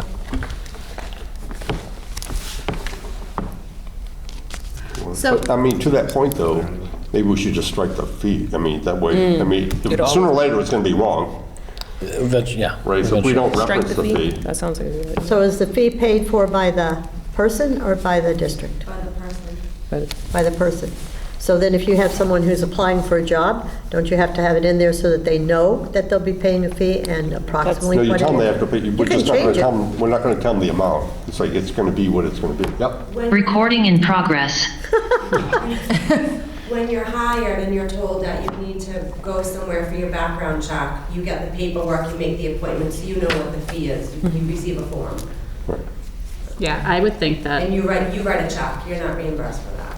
That's out of your pocket. But the Cory is a general Cory. It Cory is doesn't- free. A Cory is a Cory. Yeah. It doesn't have to do with us or anybody else. But It's just, background check is different. You physically have to go to a state agency, you need to be, I had to be fingerprinted, I paid for that. and Cory is is that, so everybody has to be Cory. Does everybody have to be background checked or just the people? Everybody. Who has to be background anybody checked? who would be along with students is Cory. Staff members are all background checked. We're all fingerprinted. So how often are you background checked? For the life that I'm here, if I go to another district, I would need to be fingerprinted again. So as long as I'm here, Actually, that's not. or is it 7 years? No, you can go to another You district can, in the your state. fingerprint can be transferred to another district. Oh, it can? Yeah. Oh, okay. So look at that, then I only had to pay once. So all the trouble you've gotten in since you've been here, we're not going to know about. Right. It'll show up in the Corey. Shouldn't have to be Cory'd every year. What's No, Cory that's every 3 years. Yeah. So you have 3 years to do it every, yeah. Why don't we But just I- register everybody with the FBI and strike this? To Yeah. Jim's point, though, I think we should just strike the fee. Yeah. That way we don't have, that's less revision we have to go through. I'm not sure why it was in there to begin with, to be honest. There's Do a we lot need of to say things that, any appropriate fee or applicable fee? Yeah, applicable, if you want to do that, yeah. So Because it's all otherwise you will have encompassing. people saying they want to be reimbursed. Hold on. The fee charged by So, There will be a fee charged by the employer to the employee, an educator for the not blah, blah, blah. Yeah, Take for out the will be applicable fee. $55 for school employees substance to licensure by DESE. And I don't know. I think that can be modified so that the sentence could probably stay, but the amounts could come out. yeah, just take the So amount. that- Yeah, the second half of the sentence is like, so there's, that you need to pay, then it's what the fees are, and then those fees might change. So we could probably just, Yeah, Take it out. take it off. Okay. So when you get your licensure, don't you have to do this before that even before you apply for the job? No. So you can be a licensed educator without anything else? Yes. Okay, It's up to the employer to do this, all right. Just curious. or to enforce it, excuse me. yeah. We should enforce it. You have to, you don't have a choice. because when you apply for a job, you have to have that documentation. The enforcement's automatic. If we do it, and we make it a policy, and we stick to it. And we do it. Exactly. This is what we Right. already do, so there's no argument. What you got, Jim? Now we're on to ADDAR, which is on page 68. Ooh, we're getting there. And I just added at the end of the first paragraph, including school committee members. We core everybody else, we core us. Oh, it's about Corey? Yeah, so we just core us too. Okay.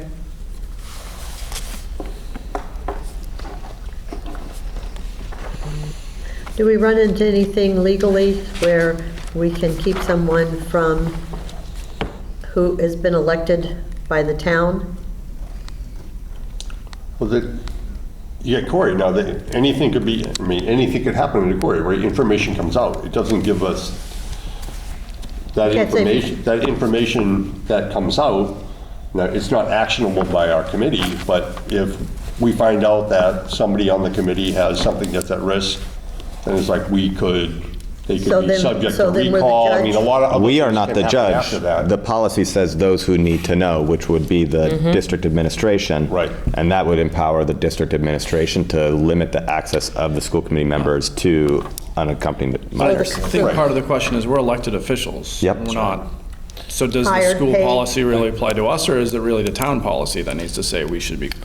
I mean, Well, this we're gonna is saying put it who's in allowed to be in the Before we building. run, before someone runs, No, do they be because then they're cored? not a member. Okay, And so we don't then have the power to do someone, that. but we don't have the power to kick them off. We're not kicking them off, we're just, We're limiting their access to kids. the So we say district. if a report came back that something questionable is on it, and it's like, then the superintendent would be notified, and then he'd sit with the school committee members that, look, if you're gonna come on school grounds, I'm gonna assign somebody to be with you every time you're on school grounds. Yeah, so That's what you do. Yeah, I mean, we do, there's literacy different days when thing. we're invited into the classroom, those types of things. If there's something questionable in a Cory, we should be Right. subject to the so same are as you everybody going to else. have your parents quarried? We do. The parents are all quarried. Not all parents, but parents who. Parents who are volunteering or showing up on to things, Anyone that yeah. has access to kids. And that's stated in here, that. Yes, the that was an superintendent entire- and the school committee can designate anybody that's coming to school to have a quorum. Okay. On to, let's see, ADF, Page number? page 77.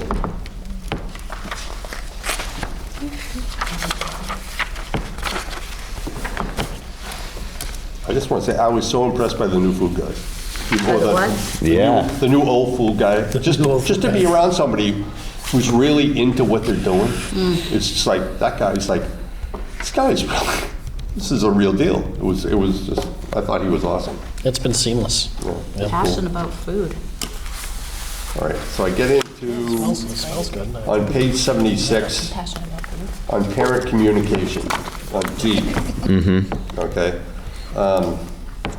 We had the second sentence, the district school will offer healthy eating seminars for parents, send home nutrition information, post-nutrition, we could keep post-nutrition tips on school websites if we wanted to. And then afterwards, the sentence after, then provide nutrient analysis of school menus, which we would do.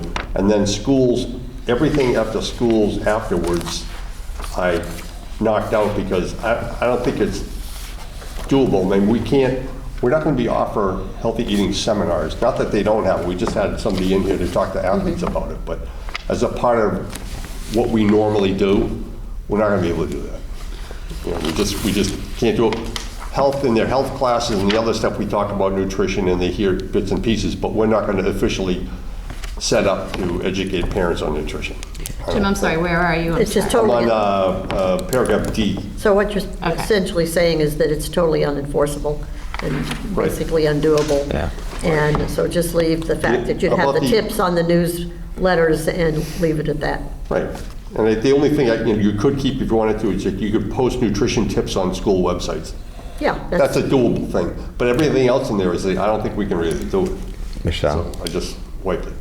The wellness committee, who consists of Tom Houle, the food service director, Renee Payne, nurse leader, and Steve Kendall, athletic director, they will be meeting to review this policy in one of their next meetings. So I gave this to Renee a few weeks ago because it's something that they need to review every year. Okay. And it's heavily, this policy's more towards food service and athletics than it is wellness. Right. So I know that they're going to be taking a look at this to make sure that it's in line with their departments. Well, it really has Just so we to, can but it save has to be everybody in- a whole bunch of time? I just wanted to. No. Just we can save these people a whole bunch of time? Yeah. That when they meet, if you let me know when they meet, then I could be there with them. So I'm the most likely person to stretch out this affair, and I don't want to. So I'm willing to defer to where they are with this sort of stuff. Yeah. So I think our opinion was, when we met, because this was the prior policy, we're like, if this is what they're doing, Right. great. Right. If that's what they want the policy to look like, great. It's like- If they want us to change it and make it less Maybe, restrictive, then, like, think their you're- feedback would be helpful. yeah. Yeah, I think your first clearly. line there Yeah. is open to discussion, where it says, "Will support parents' efforts to provide a healthy diet and daily physical activity." So I want to make sure that I can provide healthy food, and I'm going to ask the school to do it. What do you mean? So do you want to add during the school day? Is that what you're Well, getting at? I mean, if we talk about the school day and what we're doing and what we want the district to do, then you're right. We say that, what we're doing now, particularly the fact that the state is paying for it, then what can we do? Well, we can't tell parents necessarily, unless we get DSS in and a whole bunch of other crap going on. So a lot of this is wonderful platitudes, but not functional. Yeah, I just didn't want to tie down people. I mean, there are other elements like, it gives the physical education student to teacher ratio for 2012, 2013. Right. You don't need to have that even for this year. You don't need to know what that is, and then later on it says, all elementary, middle, and high schools will offer extracurricular physical activity programs such as physical activity clubs or intramural programs. I mean, in the elementary school, we're not going to be doing that. I mean, certain recreation takes over, but that kind of stuff, if they're going to meet and talk about this policy, Yeah. I'll just sit with them. That's great. And I'll represent, what I think. I mean, they're going to obviously handle the nutrition stuff, and I'm just going to look at what can I really hold Dr. Renner accountable for? Because he's the guy that's got to enforce it, and certain things I think aren't doable, but I'll just sit with them and it'll just go quicker that way. Yeah, some of the stuff is certainly things they can do, but you don't want to make it a requirement that they Right. do it. It's ideals, but we're Right, going that's the end of to it. enforce them. Yeah. Going to grab the kid's lunch out of Great his hand job. and go through it. I will say, I'm glad we Well, it did this says. because there were things in here that I had forgotten we were needing to come Questioning. back to. Yeah. Let's look at B. Where did B go? Right here. Ready for B? I am. Lock and load? Yeah. Lock and load. So maybe if that committee can come back with the suggestions in total Yeah. and see what they say. Is that what we're saying? Yep. Policy BA, page 2. First paragraph says, at the end of a specified length of time. Say page 2. Yeah. Okay.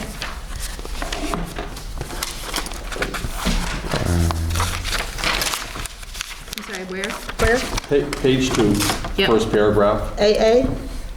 BA. Oh, you're in B. Right, we're all done Say with that. B, A2. You really did.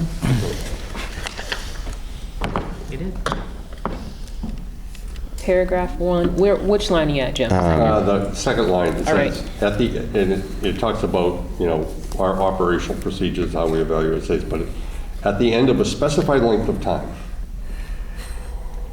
I would just probably get rid of all that and just say the committee will measure its performance against the stated objectives. So you just, and I'm not going to specify the time. That will change from time to time, and eventually. And we will specify it, but- We'll see. We might have We'll COVID specify again. it. It'll be fluid. It's a fluid situation. Anywhere in the policy. Great.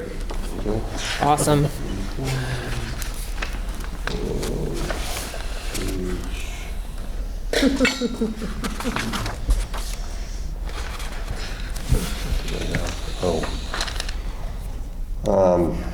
skipped over, sorry. BA, page 1. Give me a minute. Okay. Where you roll? There was, I felt a rather condescending comment in the 4th line.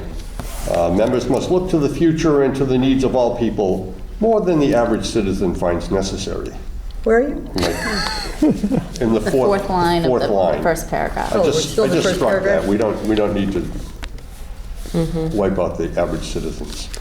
And then I changed the next sentence to read. Right Can you now- go back to that one? Are you stopping at the I- needs of all people? Where are you Yeah, I just stopping ended it there? at people, because that next sentence does nothing for me.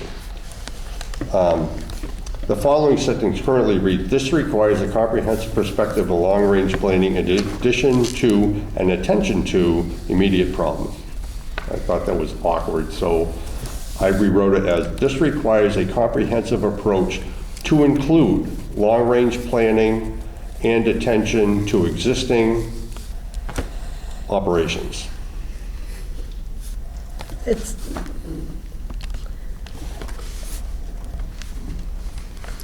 does that really say the same thing? Not to me, but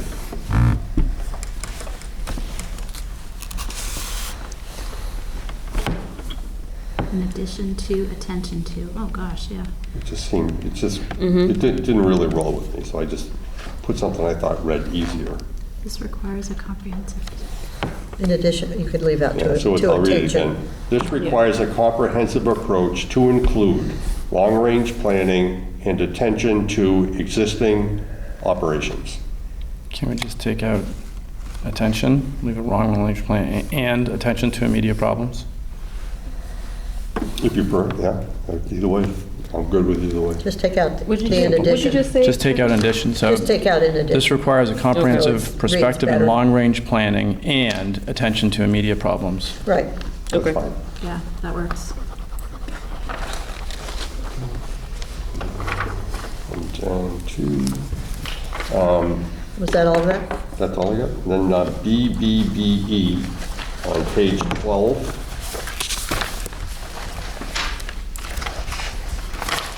This was a revelation. And it says here, we have, and it has happened before, we have unexpired terms. Basically, the selectmen sort of petition to try to find people and submit somebody. Yeah, It says that's what they here, we're supposed to be a part of it. We're supposed to be with them when they do that. Which I don't really find it necessary personally, but Oh, I think that otherwise, I think that we have the obligation. We've and- not done it, And the though. right to set in, well, we haven't had it, we have had it. We've When? had people step down. but only at the end of election No, terms. no. Who did it? No. Who stepped Pat down? stepped down before his term was up. Dan. stepped down before his term Or was did up. they? Susan? No, she went to the end of the line. No. She went to the election. She did not, Joe? no, Joe was to the end of his term, I Joe was the end of Yeah, his term, and well, he Cheryl filled was Dan's at term, the end I of her think. term. think you're Right? Yeah. Yeah. So anyway, I just read this and said, it says that we're supposed to meet with them. I think that if, suppose an air person steps down, they're elected, those people elected by air. And I'd rather have the selectmen send somebody from air and get to decide who they want to send to the committee. I don't really feel like I would need What to does- weigh in on that. What does the law say? It This- refers to as provided in the law, MGL 401. 4111.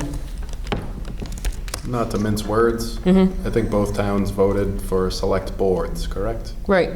Ah, Okay. Do mince words. So- That's what we're about. You just save me some Terminology time. might There you have go. Change in there. Got me before I got you. Man. It says the appropriate town's Stayed up late board. for that one, Jim. Select- So it's the select board, not the board of selectmen. Right. Well, and with remaining committee members of that town, when Pat stepped down, he didn't go to the end of his term? I don't remember. No. Wait, no, No, I don't think he He did. didn't, No. Pat did not, Dan Gleason did not. No. finish their term. And how did we fill that, or was we so close to an Cheryl? election we didn't bother? No? Yeah, Cheryl. Cheryl. Phil, Yeah. yeah, stepped in. That's, She did Pat's? Pat. I think so. Right. And then filled Joe for stepped Dan. in for Joe Dan. stepped in for Dan. Right. Oh, okay. But I mean, like, Okay, so we have to notify that they're within 30 days that someone has stepped down, right? I'm sorry. And if it's helpful to read 4111, then it goes, "The remaining members shall give written notice thereof within 1 month of said vacancy to the selectmen who, with the remaining member or members of such board, shall after 1 week's notice fill such vacancy by roll call vote." so that's right from the statute That's then. right from the statute. Yeah. So we're supposed to meet with them. So we are, It's supposed to be a roll call vote to approve. We have to meet with the select board to do it. to fill We didn't. such vacancy. I So wonder that if was both- if we did that as air members. Yeah, that Yeah. both happened. I feel like I I did. interviewed with Cheryl. Right. And Dan was there. Trying to write, it was I went to the selectmen committee. Yeah, I feel Cheryl like- and I both spoke. I remember Dan being there. I know I've done it with the tech, where I've had to go to the selectmen's meetings. Yep, we did it with the last one. So you would go to the town. Not just, I think this would read that, because it says the board, so it would be all members. And you know, okay, so yeah, I think we're all kind of on the same page, but you know what? Since this is the statute, I think the difference is because we're regionalized. That's the difference. So it would be those town members. You're probably saying, Get those town members in yeah. someplace. I think that'll just make the difference. The roll members of that call town. vote would be Yeah. for those town It members. states that here, the appropriate town's board of selectmen. Yes. And the remaining committee members of that town. Yes. Right. Yeah. So that's how that would go. That's the change you need to make. We don't make a change, this is right. This Right, is so we from can the leave law. it. I wasn't aware that we had done that. I just thought the selectmen were. Well, that's I'm because. pretty sure I've had to That's because we do- were never involved, because it was always the air members. Right, I don't know. We can see the So I guess we year's just not made- over. I mean, Robert follows the law. That's right. Robert would know. He does follow the law, he's good about that does. kind of stuff. BDE and BDF, which are subcommittees of the school committee and advisory committees to the school committee. Pages? Let's see. BDE, subcommittees to the school committee. Oh, I got you, 20. forget it. Page 20. We didn't even know how to read this stuff. Remember when we were doing the subcommittee and the, we were all And I messing still, up? and Totally screwed that after one up. reading both of them, I struggled to come up like why you need both, or why would you pick one over the other? I didn't, What's the other I one? couldn't. Advisory committees, they're very different. Then there should be defined, like in the first sentence, what the difference is. Right. Like a subcommittee is blah, blah, blah, and then an advisory committee is blah, blah, blah. Yeah, it was there. I had no idea what to do with it, honestly. What I remember is that the subcommittee is supposed to have some type of completion, right? Yes, It has a goal goal. that you have to complete. So maybe that's what we need to put in, like, the definition, like Michelle said. I don't know how. Erica, the subcommittee, like the policy subcommittee, can continue on and keep reviewing policies at their will. Okay. The advisory committee is to advise on one situation, and they're not like going on forever. Okay. It states that in one, Yeah. pretty much. Yeah, Okay. and a subcommittee should be set during the annual reorganization. Right, so you Okay. do it right at the beginning of your And- reorganization, and then it's set for that term. Okay. For this school year. Right, yeah, Okay. right. Yeah, which we don't generally do, but we don't generally have You necessarily subcommittees. can't form a subcommittee in the middle of the year? No, because they're really big committees. They're like your policy committee. You could have a committee for finances who would work on all the finances through the year. But they're not going to pick up some It of the is, problem that's a that good comes up. question. Actually, we've had the field subcommittee, and we didn't do that. And we started the policy subcommittee. But that was more a project committee rather than a subcommittee.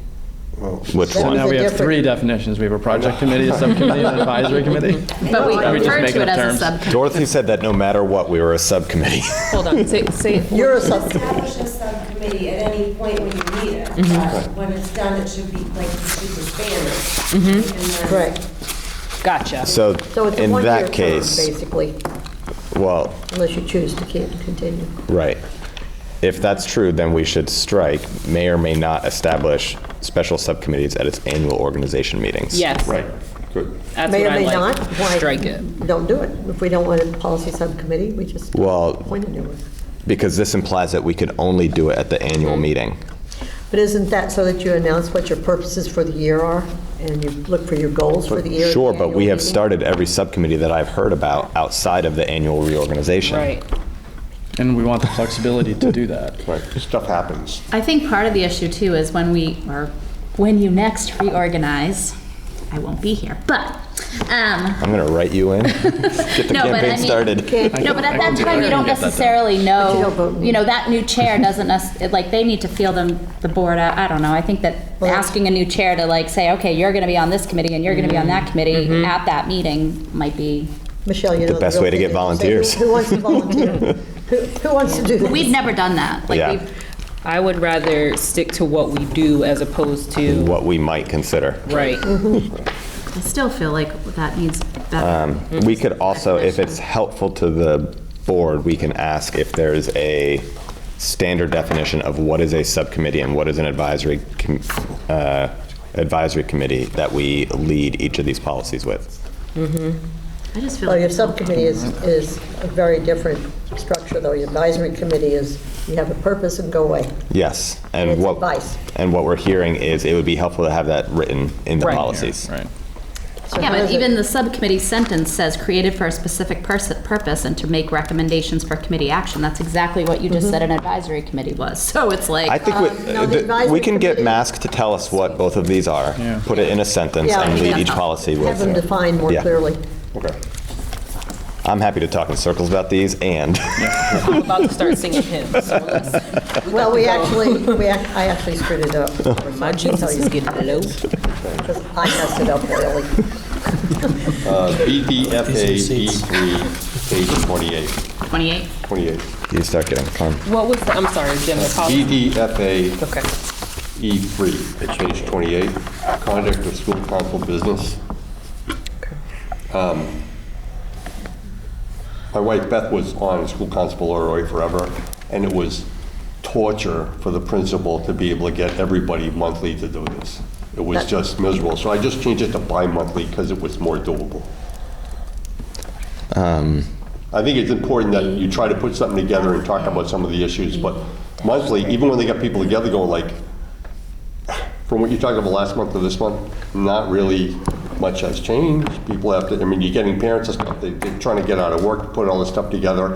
And I think really for what they do, every other month is fine. It's still incredibly difficult to make those meetings happen. And that's not just here, that's, I don't know if I've ever met a principal that didn't struggle to hold Right. this meeting. But So maybe you're that's recommending at their least job, is to struggle. Bi-monthly, right. So they'll meet every other month instead of every month. That'll make the problem And it's half at as hard. least, so if they want to do it more frequently, then they'll They be can able always, to. yeah. Yeah. Yep. Okay. Bi-monthly isn't twice a month. Wasn't this, Every We'll say other every month. other month, It's that's what you bi-weekly. meant, right? Right, Every every other week, month. Okay. bi-monthly. Okay.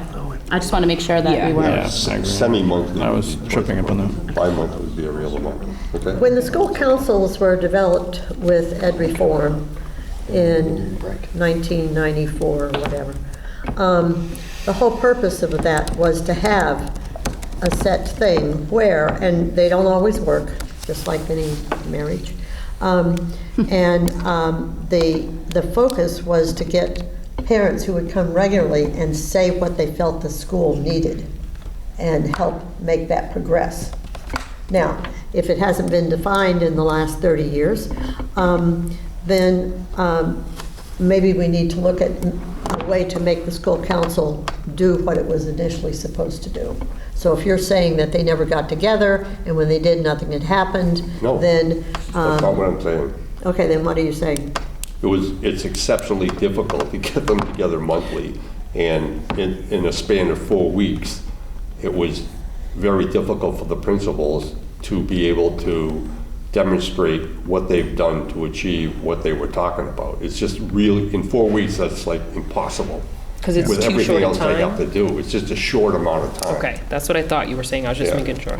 So you I have think a it would just 90 make the principals' lives easier, and I don't think it would make the council any less effective. I don't think we lose anything, and it just makes people's lives easier. And it's also, I mean, a principal can decide if he thinks he wants, or he or she, I'm sorry, wants to have monthly meetings, they still can They can do do it. that. They're Right. just not obligated to do Right. that. All right, so we're removing the obligation. Go ahead. I mean, ideally, it would be good to get, parent feedback more than 6 times throughout the entire year. Well, and the thing is that by the time you get it started, it's already October, and so... What about if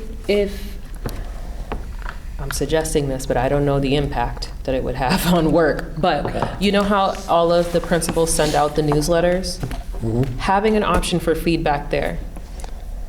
I feel like, and maybe this is just me, I feel like I tend to engage more through the internet or Zoom or whatever as a parent than coming into the building. I don't know what the actual numbers are for that, but if you add that option so that in that moment when the parent is looking at all the things going on in the school, is typically when you remember whatever it is you wanted to say, that way they'll still have the opportunity for feedback, and then we also have the opportunity to have those every other month meetings, right? I think So- this is different than just general feedback. Yeah, This this is is the a- actual This is a school council. Yeah. Yeah, so This is school the councils council. are required, and there's 2 general strategies that MASC recommends. Either you can meet monthly, or you can hold a beginning of year meeting and then keep an as needed meeting schedule. Gotcha. That allows you to have sort of unlimited flexibility in terms of when you're going to bring that group together, especially, and it depends on sort of how,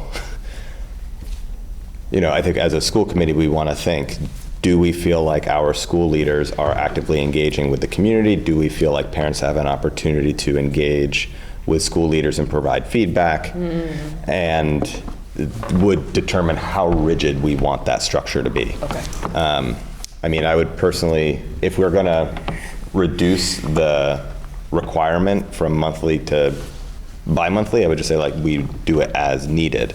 I'd actually like to hear from the principals about how it's currently working for them. I get the perspective from someone who served as a parent, but I'd like to get the perspective of a principal.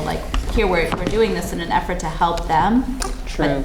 But do they need the help? Do they want the help? Would they prefer it to be twice? I think you have to go back and start with B, D, F, A, and understand what the school councils are before you worry about whether they meet monthly or Madam Chair, hourly. if I may. Huh? So it's really about school improvement planning Yeah. and budgetary decisions, which is exactly the reason why it's so difficult to get parents in for these school council meetings. I think These many of meetings are scheduled. I think many of them, and it says it's going to happen in the first month of the year, but the first month of the year, by the time you meet twice, the budget's already decided, everything's already done, and you have no input.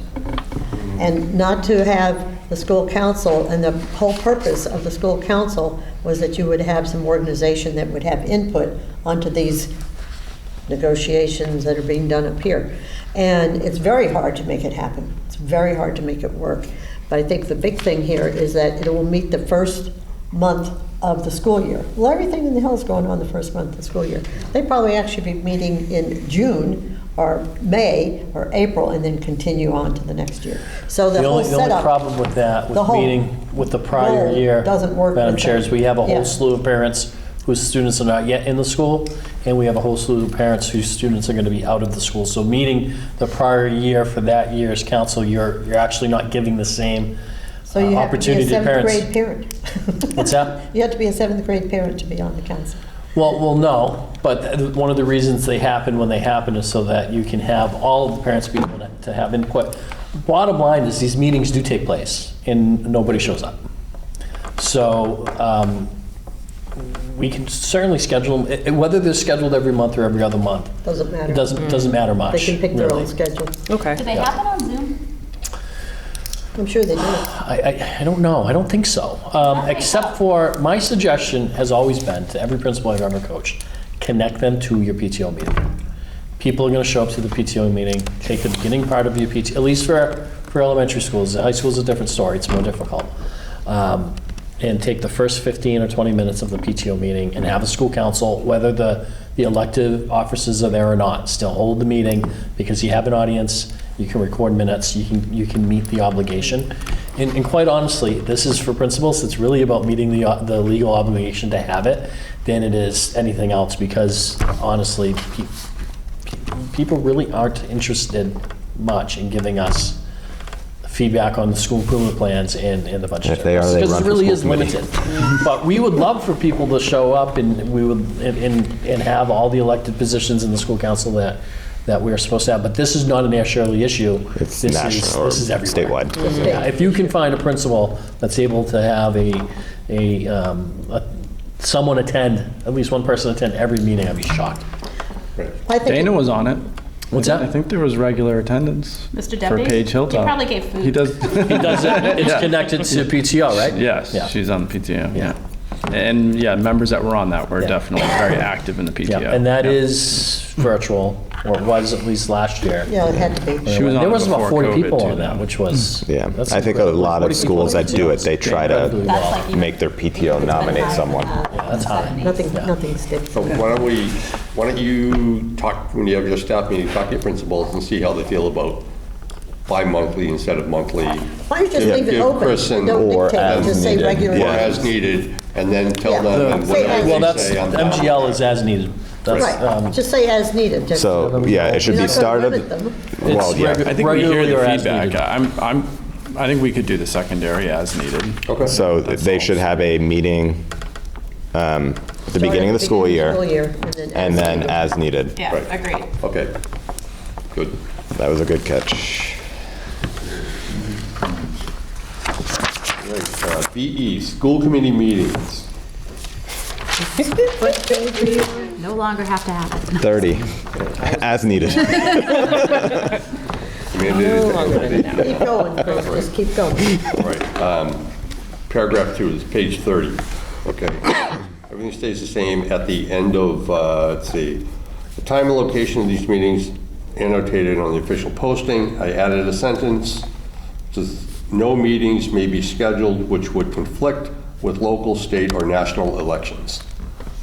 And that's a recommendation from our Secretary of State. I have checked with town clerks and stuff, and it's not a law. It's not a law, but it's a recommendation from the Secretary of And State. if we need to have a special meeting, then we should be able to have it. Then you can call a special meeting anytime you want, you just go ahead and, if there's an emergency situation that says you have to meet on a Tuesday instead of a Monday. Which number were you saying? Do you want? BE, page 30. Yeah. And it's number 2. Right, so what we're saying is that we would adjust regular meetings to not be held on So we- election day. Right, we set our schedule. The only election days pretty much we have are November and May. We just say on those 2 months, we're not going to schedule a school committee meeting on those 2 days. I don't think we need to have it in here. I mean, for some of these, particularly the votes can be set at different times throughout the year. There's definitely, votes have to occur within certain windows because of the notice period. So I think the group could certainly look at trying to go around those, but I don't think it needs to be in the policy. I think when you only had in-person voting and now you have pre-voting and now you have mail-in voting, I don't think election day itself is as static. We also go from 7 o'clock in the morning till 8 o'clock at night, which is 13 hours, and we're asking for the last hour. And these meetings happen for a couple of hours. The voting happens all day. So I don't see the I don't know what the conflict would be. I don't know. I give my employees the day off so that they can vote. I mean, I know Massachusetts is not as hard as, you know, if my staff who are in Ohio, Florida, Georgia, but I don't know. Voting is one of those things that we should, I know it has become remarkably easier. I don't know. I think both as a, you know, election day is a sacred day in our country. So in the law, and you can say, I require 2 hours off from my job today to go vote. And the employer has to say, here's your 2 hours to go Sure. vote. But that's in the business day from 9 to 5. I do think, like in the example of, say, you know, where we have, I mean, it's the first Tuesday of the month is when election day is, isn't it, in May? it depends on the Not town, I necessarily, think. depends on the town, Is it's it town locally? vote. Okay. But like election day in Yeah. November is always the same day, right? It's Yeah. always the first Tuesday or And whatever. second, it was Second the eighth Tuesday. this year. You know, and I don't know, there's something about civic engagement, I think, as, I kind of think of it as, say there was a school committee initiative, like we were trying to pass a new school and we wanted to be there to be, you know, Yeah, to- held signs or, you know, and be there when they announce the results. yeah. I don't know. I mean, that's something to think about, but I But think we're still that there is an ad when they hoc. announce the results. Because that doesn't happen And until it's not 11 just o'clock at about night. voting. I mean, voting is a process. You may, you know, we may all want to stand out there and hand out slips for Michelle's write-in campaign that she didn't agree with. I mean, Right? I've And we want to be there till started 8 a Facebook o'clock. page. Right? You might have somebody that you want to stand out there and stump for, and you can't go to the wall because you have to come here. I think it's just one of those things, we're We talking about. certainly could we're adjust talking our meeting time till start at 8 o'clock. Let me know when you're done. Yeah. I'm just saying, you know, There's other it's, options. I don't think it's a big imposition to us. I think the general audience will adjust their schedule There if they could- want to come to our meeting. So I think that could be a decision that we try to plan around. I think having it in a policy, there could be times where, When we decide the schedule, we can right, vote on it. and the conflicts can come up, and I don't know that we should have to schedule around it. I don't think it needs to be in the policy. That is I agree. very confining. It's unnecessary verbiage. Do we want to vote on it? Do we, I mean. No, we I vote think on we- our schedule, when we vote on the schedule, to put it in. Well, we're also gonna vote on policy is the- a different thing. We're going to also vote on the policy, Yeah, but we could though. vote every year to have it different. We vote on our schedule every year. I think what he's saying is that we're just, We vote right on our now, calendar. I think everybody understands the issue. People are clearly in different places. We're just going to vote now to move on, Okay. right? Yeah. Right, so I'm going to say that that's the change I want. Okay, so you're making the Right. recommendation. We'll Right. note Yeah. the recommendation. That's my when we have the recommendation, meeting. right? I Okay. just want to hear, and we can just vote on whether they want to accept it or not, and then we'll move on. Okay. So then, do we not accept the whole thing because of that recommendation? If you're against the recommendation, So- Then we are we move on taking to all the next. recommendations that you gave and we're voting on the whole thing, right? So we are going to take this back, Erica and I, and anyone who wants to join us at the next policy subcommittee meeting on December 12th, will put together and we'll come back and we will vote on A and B in line. Okay. Some of these will have questions answered. We have policies that need to go to food services. There's, I think, a number of things. Okay, so- This is one that I think right now there's. So we're not voting on this tonight, then? No. No. We're just listening to Jim? Well, Well, it's giving us an opportunity to all have input. Yeah. yeah, the reality is I think a lot of these are things that, one, the policy subcommittee probably should have caught, and Oh, I no, think that's are too hard. valid. That's too hard, Chris. Don't Yeah. vote on yourself. Okay, Jim, what number next? BEDB, page 36.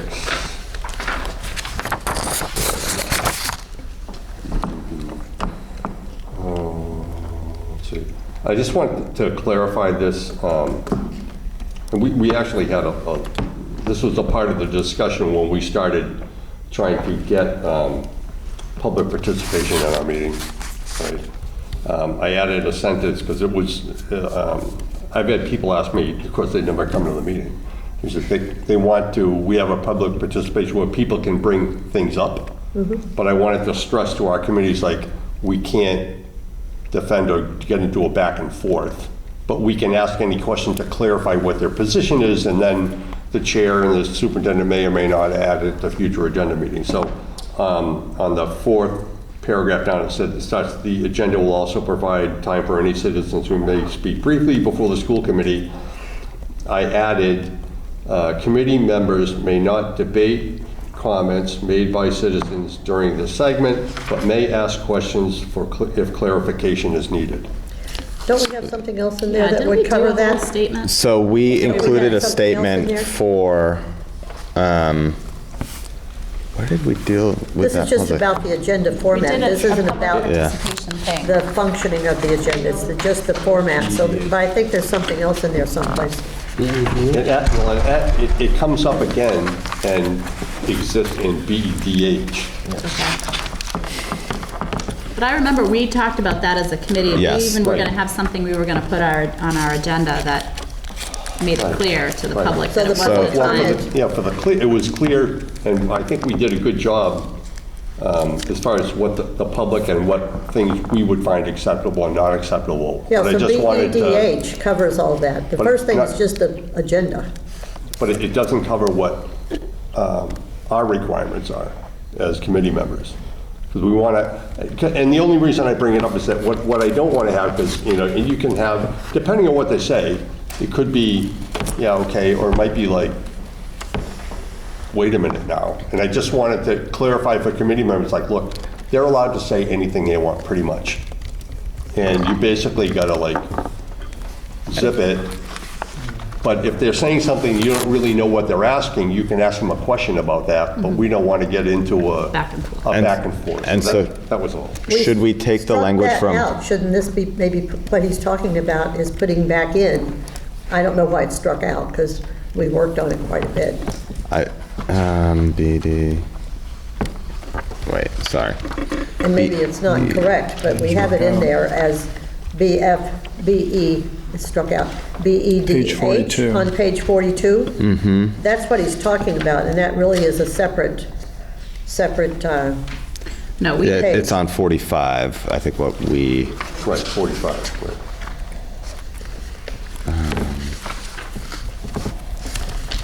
let me scroll back. B's and D's together make it really good. And I think we did a good job, because we wrote that BEDH. I think we did a good job when we did that, but I just wanted to address, and that was mostly from the public perspective on trying to control the situation, and I just thought we could put this in the agenda format just so we have something on us, so we get it. I'm not looking to amend, I didn't want to change BEDH at all, although you could I thought put we it over. had, I'm sorry yeah. to interrupt you. I thought we had developed like an abbreviated sentence that we were going to add to our agenda. We did, and I apologize, I used to, and then at some point I must have forgot, because I noticed it wasn't. What was it? I'm on the sorry, I agenda, can't hear which you, means it Michelle. Probably hasn't been on the past few. Could you repeat that? I couldn't hear you. You did as a committee, and there was a sentence on there last year, and I bet you when I started doing the agendas this year, I spaced. Oh, okay. And I didn't With the have it. public comment? So I made a note tonight to make sure it's added to the minutes. So that We might add it be back worth in. reading again, just to, because I think it summed it up pretty nicely about how, like, we weren't going to engage. Right. It was just a time. Well, it was about the We'll just 3-minute wait. thing also. So when that you get someone it, would have just 3 send it minutes. to Chris and Erica. I think it said something like it was, this was a business meeting and, you know, Yeah, I think if we looked at agendas from last spring, it was on there. and that might be more what you're talking about, Jim. And we can include that there. It's a good question. I'm trying to now look So at the then difference. you would include that in BEDH, so it's in there. No, Well- PE. BEDH. Is page 45. No, I think it would be where he's talking about and where Jim's talking about in BE. BEDB, as in boy?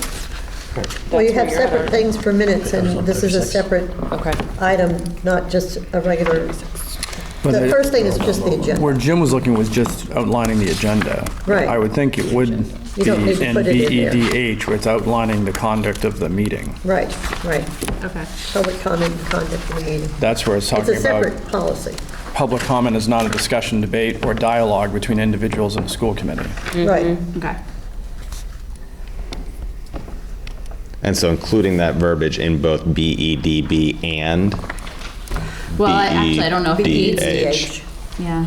I don't think you need it in the first one, just, it's your, if you have you have to have a whole policy on it, not just one line. It's not a one-liner. No, right. But I think in BEDB, it's just talking about Like the literal what's gonna format. literally be on the agenda. Yeah. Right. So maybe we don't need to have it there if we have it in It goes, the. it goes to the other place, that's fine. But you Okay. can, Michelle will send you the update, and you Yeah, guys we can can- figure out how it works. Because what we have on page 45 is kind of what we cleaned up and what we put together, isn't it? 45. Now, the question, though, in terms of what you wanted to put in here, do you want to restate that? Because you would want to amend it now in BEDH to include that school committee members can ask questions while not engaging in back and forth debate, something to that end. Let me ask you, as soon as you ask a question, are you into debate? No, No. No, it's clarifying, I would say. right. So the third paragraph talks about the public comment is not a discussion, debate, or dialogue between individuals in the school committee. It's an individual's opportunity to express an opinion on issues within the school committee's authority. Do you add there, school committee members do have the opportunity to ask clarifying questions? Right, yeah, that's May, fine. discretion of the chair. That's fine. Yep, So where would you put that? On the end of the third paragraph. yep. Topics for discussion? Public comment is starts- not, yeah, where it starts with public comment is not a discussion, debate, or dialogue. Oh, and I thought you were down in the numbers, sorry.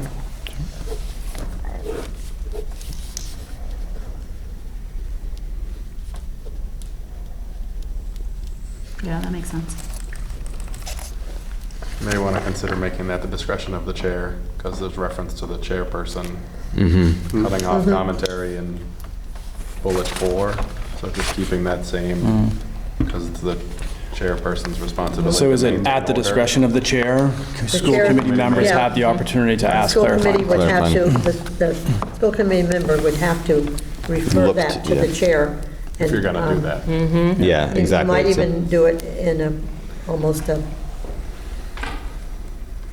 Well, and it's the way that you have like, because then someone's going to get into a debate with the person. right, and well, I mean, That's what you're yes, trying to eliminate. that's what you're trying to eliminate, and I think it's, even if we don't write it, it's what we do. We always look to you before addressing any of the, Well, so. whoever. I mean, Yeah. this doesn't have to be a controversial thing. It could be anything, and you just want to ask a question, was it at Page Hilltop, or was it at Laura White, or, Right. whatever it Right. is. It's not, this isn't necessarily, someone coming in because they're upset. It's just whatever. Maybe the question really should be, would you like to expand on that? And not have any specific question at all? I think we 'cause as can, soon I think as- we can just leave it as general. We have the opportunity to ask clarifying questions. Yeah, Through the chair. at the discretion of the chair, yeah. Right, that's good. Well, if someone's ranting and raving, you're not going to allow any clarifying questions. Right. BGC, page 51. I look at this and it puts, the ownership of the policy manual lies with the committee, and it put too much onus on the superintendent, right? Because it says that basically that, he's supposed to tell us when policies are out of date. I'm like, yeah, I don't think so. That's our job. If our policies are out of date, that's kind of on us. So what I did was, on the third paragraph down, the superintendent is given the continuing commission of calling to the committee's attention, and I struck all policies that are out of date or for other reasons appear to need revision. And I added, so it would be calling to the committee's attention any policy that may need revision due to changing conditions in the district or state or federal directives. Because sometimes he gets through his own network saying, hey, look, we gotta look at this policy because shit changed and we gotta do something. It happened to Mary a number of times. Don't you want it So something if that comes stronger than? across his desk, then he's got a responsibility to bring it to us. But he doesn't have a responsibility to look at the policy manual saying, hey, I don't really think ACEB really is applicable right now. You know, it's like, that's not his thing, that's our thing. And we have to figure out our way to do the review. So there's that, and then the schools. Jim, instead of just saying, I've forgotten what word you just used there, but I would be more concerned that we get someone notices, like the superintendent, that there's a change in the law, that we need to do that right away. Well, that's what it said, that's what I just said. Did you say law? I didn't understand the word you used. Yeah. federal directive. The committee's attention to any policy that may need revision due to changing conditions in the district or state or federal directives. It's basically, so he gets a word up and goes, hey, we got to do something with this now. He just kind of jumps to the front of the list. And then Can you give me an example of what a directive is? That's a very general word. If the President of the United States stands up and says, I think we should close all schools, that's a directive. Or several of these policies where. Picky on this. I think it's clear what the ask is. The ask is that we take the responsibility off of the superintendent to review the entire manual. However, if he gets information that a regulation has changed or that the Board of Education is asking us to do something else, then he's going to inform us. So I think it's very simple and we're blowing it way out of proportion.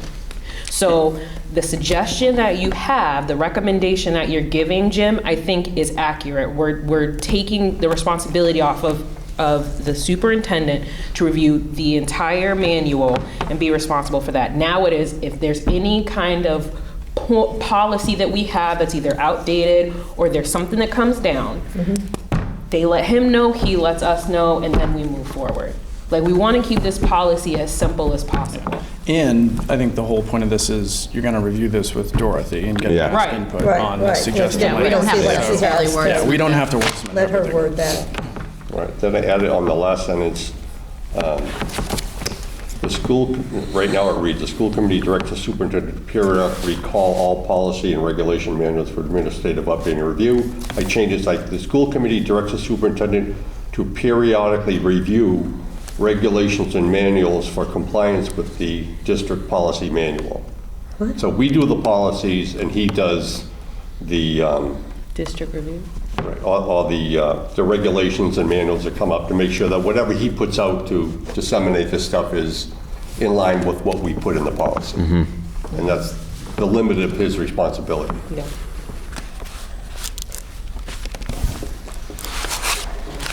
Okay. Let's just ask Dorothy how Yeah. that should be worded. Yep. Then it gets to page 53, Okay. my last edit, PGE. The last sentence reads, the school committee's policy manual will be considered a public record and will be available for inspection at the superintendent's office. And I struck for inspection at the superintendent's office and replaced it with on the district website. So we don't have to keep the big 3-ring binder with all the policies printed out. Which I'm sure you probably would anyway, but I'll definitely keep it. I don't know how many times I've told you that, yes. It's great for holding the door open. That's all I And got. it's still a legal document, and It so is. I'm not sure you don't need to keep, It's an electronic Keep it. document. Huh? It's still legal. it's a legal document, Right. and if someone comes and requests it, She'll you can print have it. it. Or somebody wants Right. policy BEDH, she'll print it for them. we'll say She said she's still gonna keep it anyway. www.asrsd.org. There you go. Just kidding. That's it. Awesome. That's it, really? That's all? That's all I all you got. have? I know we are taking some jabs, but that was really helpful. I did really appreciate it because there's a lot to go through. When Eric and I have done these, we do them in about 2 hours. We're moving relatively quick considering the depth that we're going in, and so we knew there was things that we were missing. And so I appreciate the eagle eye. Okay, so that concludes that, and it will go to the policy subcommittee on the 12th, and we will look at it then on the meeting in December after that. I've lost dates. I don't even know what day it is anymore. Because we have another meeting this month, right? On Wednesday, 21st. the 21st. So we should see how we are then. Okay. Other topics for discussion not reasonably anticipated 48 hours of the meeting? I've got a few. Just kidding. Please. No. Don't let me She's stop looking you. out the binder. Yeah. Just let me get some aspirin before I do stuff. I don't have any notes, except I did, but they're all gone. Communications? Alrighty, Erica? you got it. So Wednesday, December 7th, there's a 90-minute early release for the district. Lunch will be served. Dismissal times for the high school and middle school will be at 12:50, and for the elementary schools at 1:45. Thursday, December 8th, is ASRSD Annual Title I meeting for parents, guardians, and caregivers. You can join us online and learn about how federally funded Title I services support students in all schools and learn more about our expectations for our families. If you need to request translation assistance, please call Michelle Town at 978-772-8600, extension 1508. Thank you guys for making that happen, because that was a suggestion, I think, at the last school committee meeting, and that's pretty quick turnaround time. And that is happening at 9 to 9:45. Again, that's Thursday, December 8th. Saturday, December 10th, Page Hilltop is having their pancake breakfast from 8 a.m. to 10 a.m. And Laura A. White is also having the ASRSD First Lego League Challenge Robotics Team Competition from 8 a.m. to 4 p.m. at WPI or Worcester Polytech Institute. On Monday, December 12th, report cards are issued. Forgot, Page Hilltop's going on December 11th. Thank you. On Sunday, December 11th, Page Hilltop is going to the ASRSD First Lego League Challenge Robotics Team Competition from 8 to 4 at Worcester Polytech Institute. So again, that means Saturday is Laura A. White, Sunday is Page Hilltop. They're both at WPI, 8 a.m. to 4 p.m. Monday, December 12th, report cards are issued for preschool to 8th grade, and progress reports are issued for the high school. Tuesday, December 13th, there's a half day of school for preschool through 5th grade and evening parent-guardian conferences. Dismissal time will be at 12:15 p.m. Also on Tuesday, Air Shirley Holidays. You can join us at the high school cafeteria from 5 to 6:30, and there'll be cookies and cocoa, holiday stories, pictures with Santa, and holiday fun. Tickets are $5 a person. Again, on Tuesday, there's going to be high school winter conference. Woo. Concert? You guys are killing me. No, I'm kidding. Okay, so it's going to be the high school winter concert at 6:30 on Tuesday, December 13th, in the auditorium of the high school. And then lastly, on Tuesday, December 13th, is going to be the Air Shirley PTO meeting at 6:30 in the middle school library. On Wednesday, December 14th, there's a half day of school for preschool through 5th and afternoon parent-teacher conferences. On Wednesday, December 14th, Page Hilltop winter concert at 6 p.m. at Page Hilltop. And Thursday, December 15th, middle school holiday concert at 7 p.m. at the middle school. Wednesday, December 21st is our next school committee meeting at 6:30 in the middle school library. On Friday, December 23rd is the half day of school for all students. Dismissal for high school and middle school is at 11:20, and for the elementary schools is at 12:15. Monday, December 26th through Monday, January 2nd, there is no school for holiday vacation. Students will return on Tuesday, January 3rd, 2023. Tricking me today. Tuesday, January 3rd, there is a school committee meeting here in the LGI room at 6:30. Be a great long break. Yes. And that's it. Dr. Renda says don't long enough. Is there anything else to come for, do we have a reason for an executive session, sir? Not at this time. Not at this time? I hear a motion. Can you state the time, please? It is 8:56 PM, and we will adjourn. I would Have a second. All in favor? Aye. Opposed? It's unanimous. Thank you.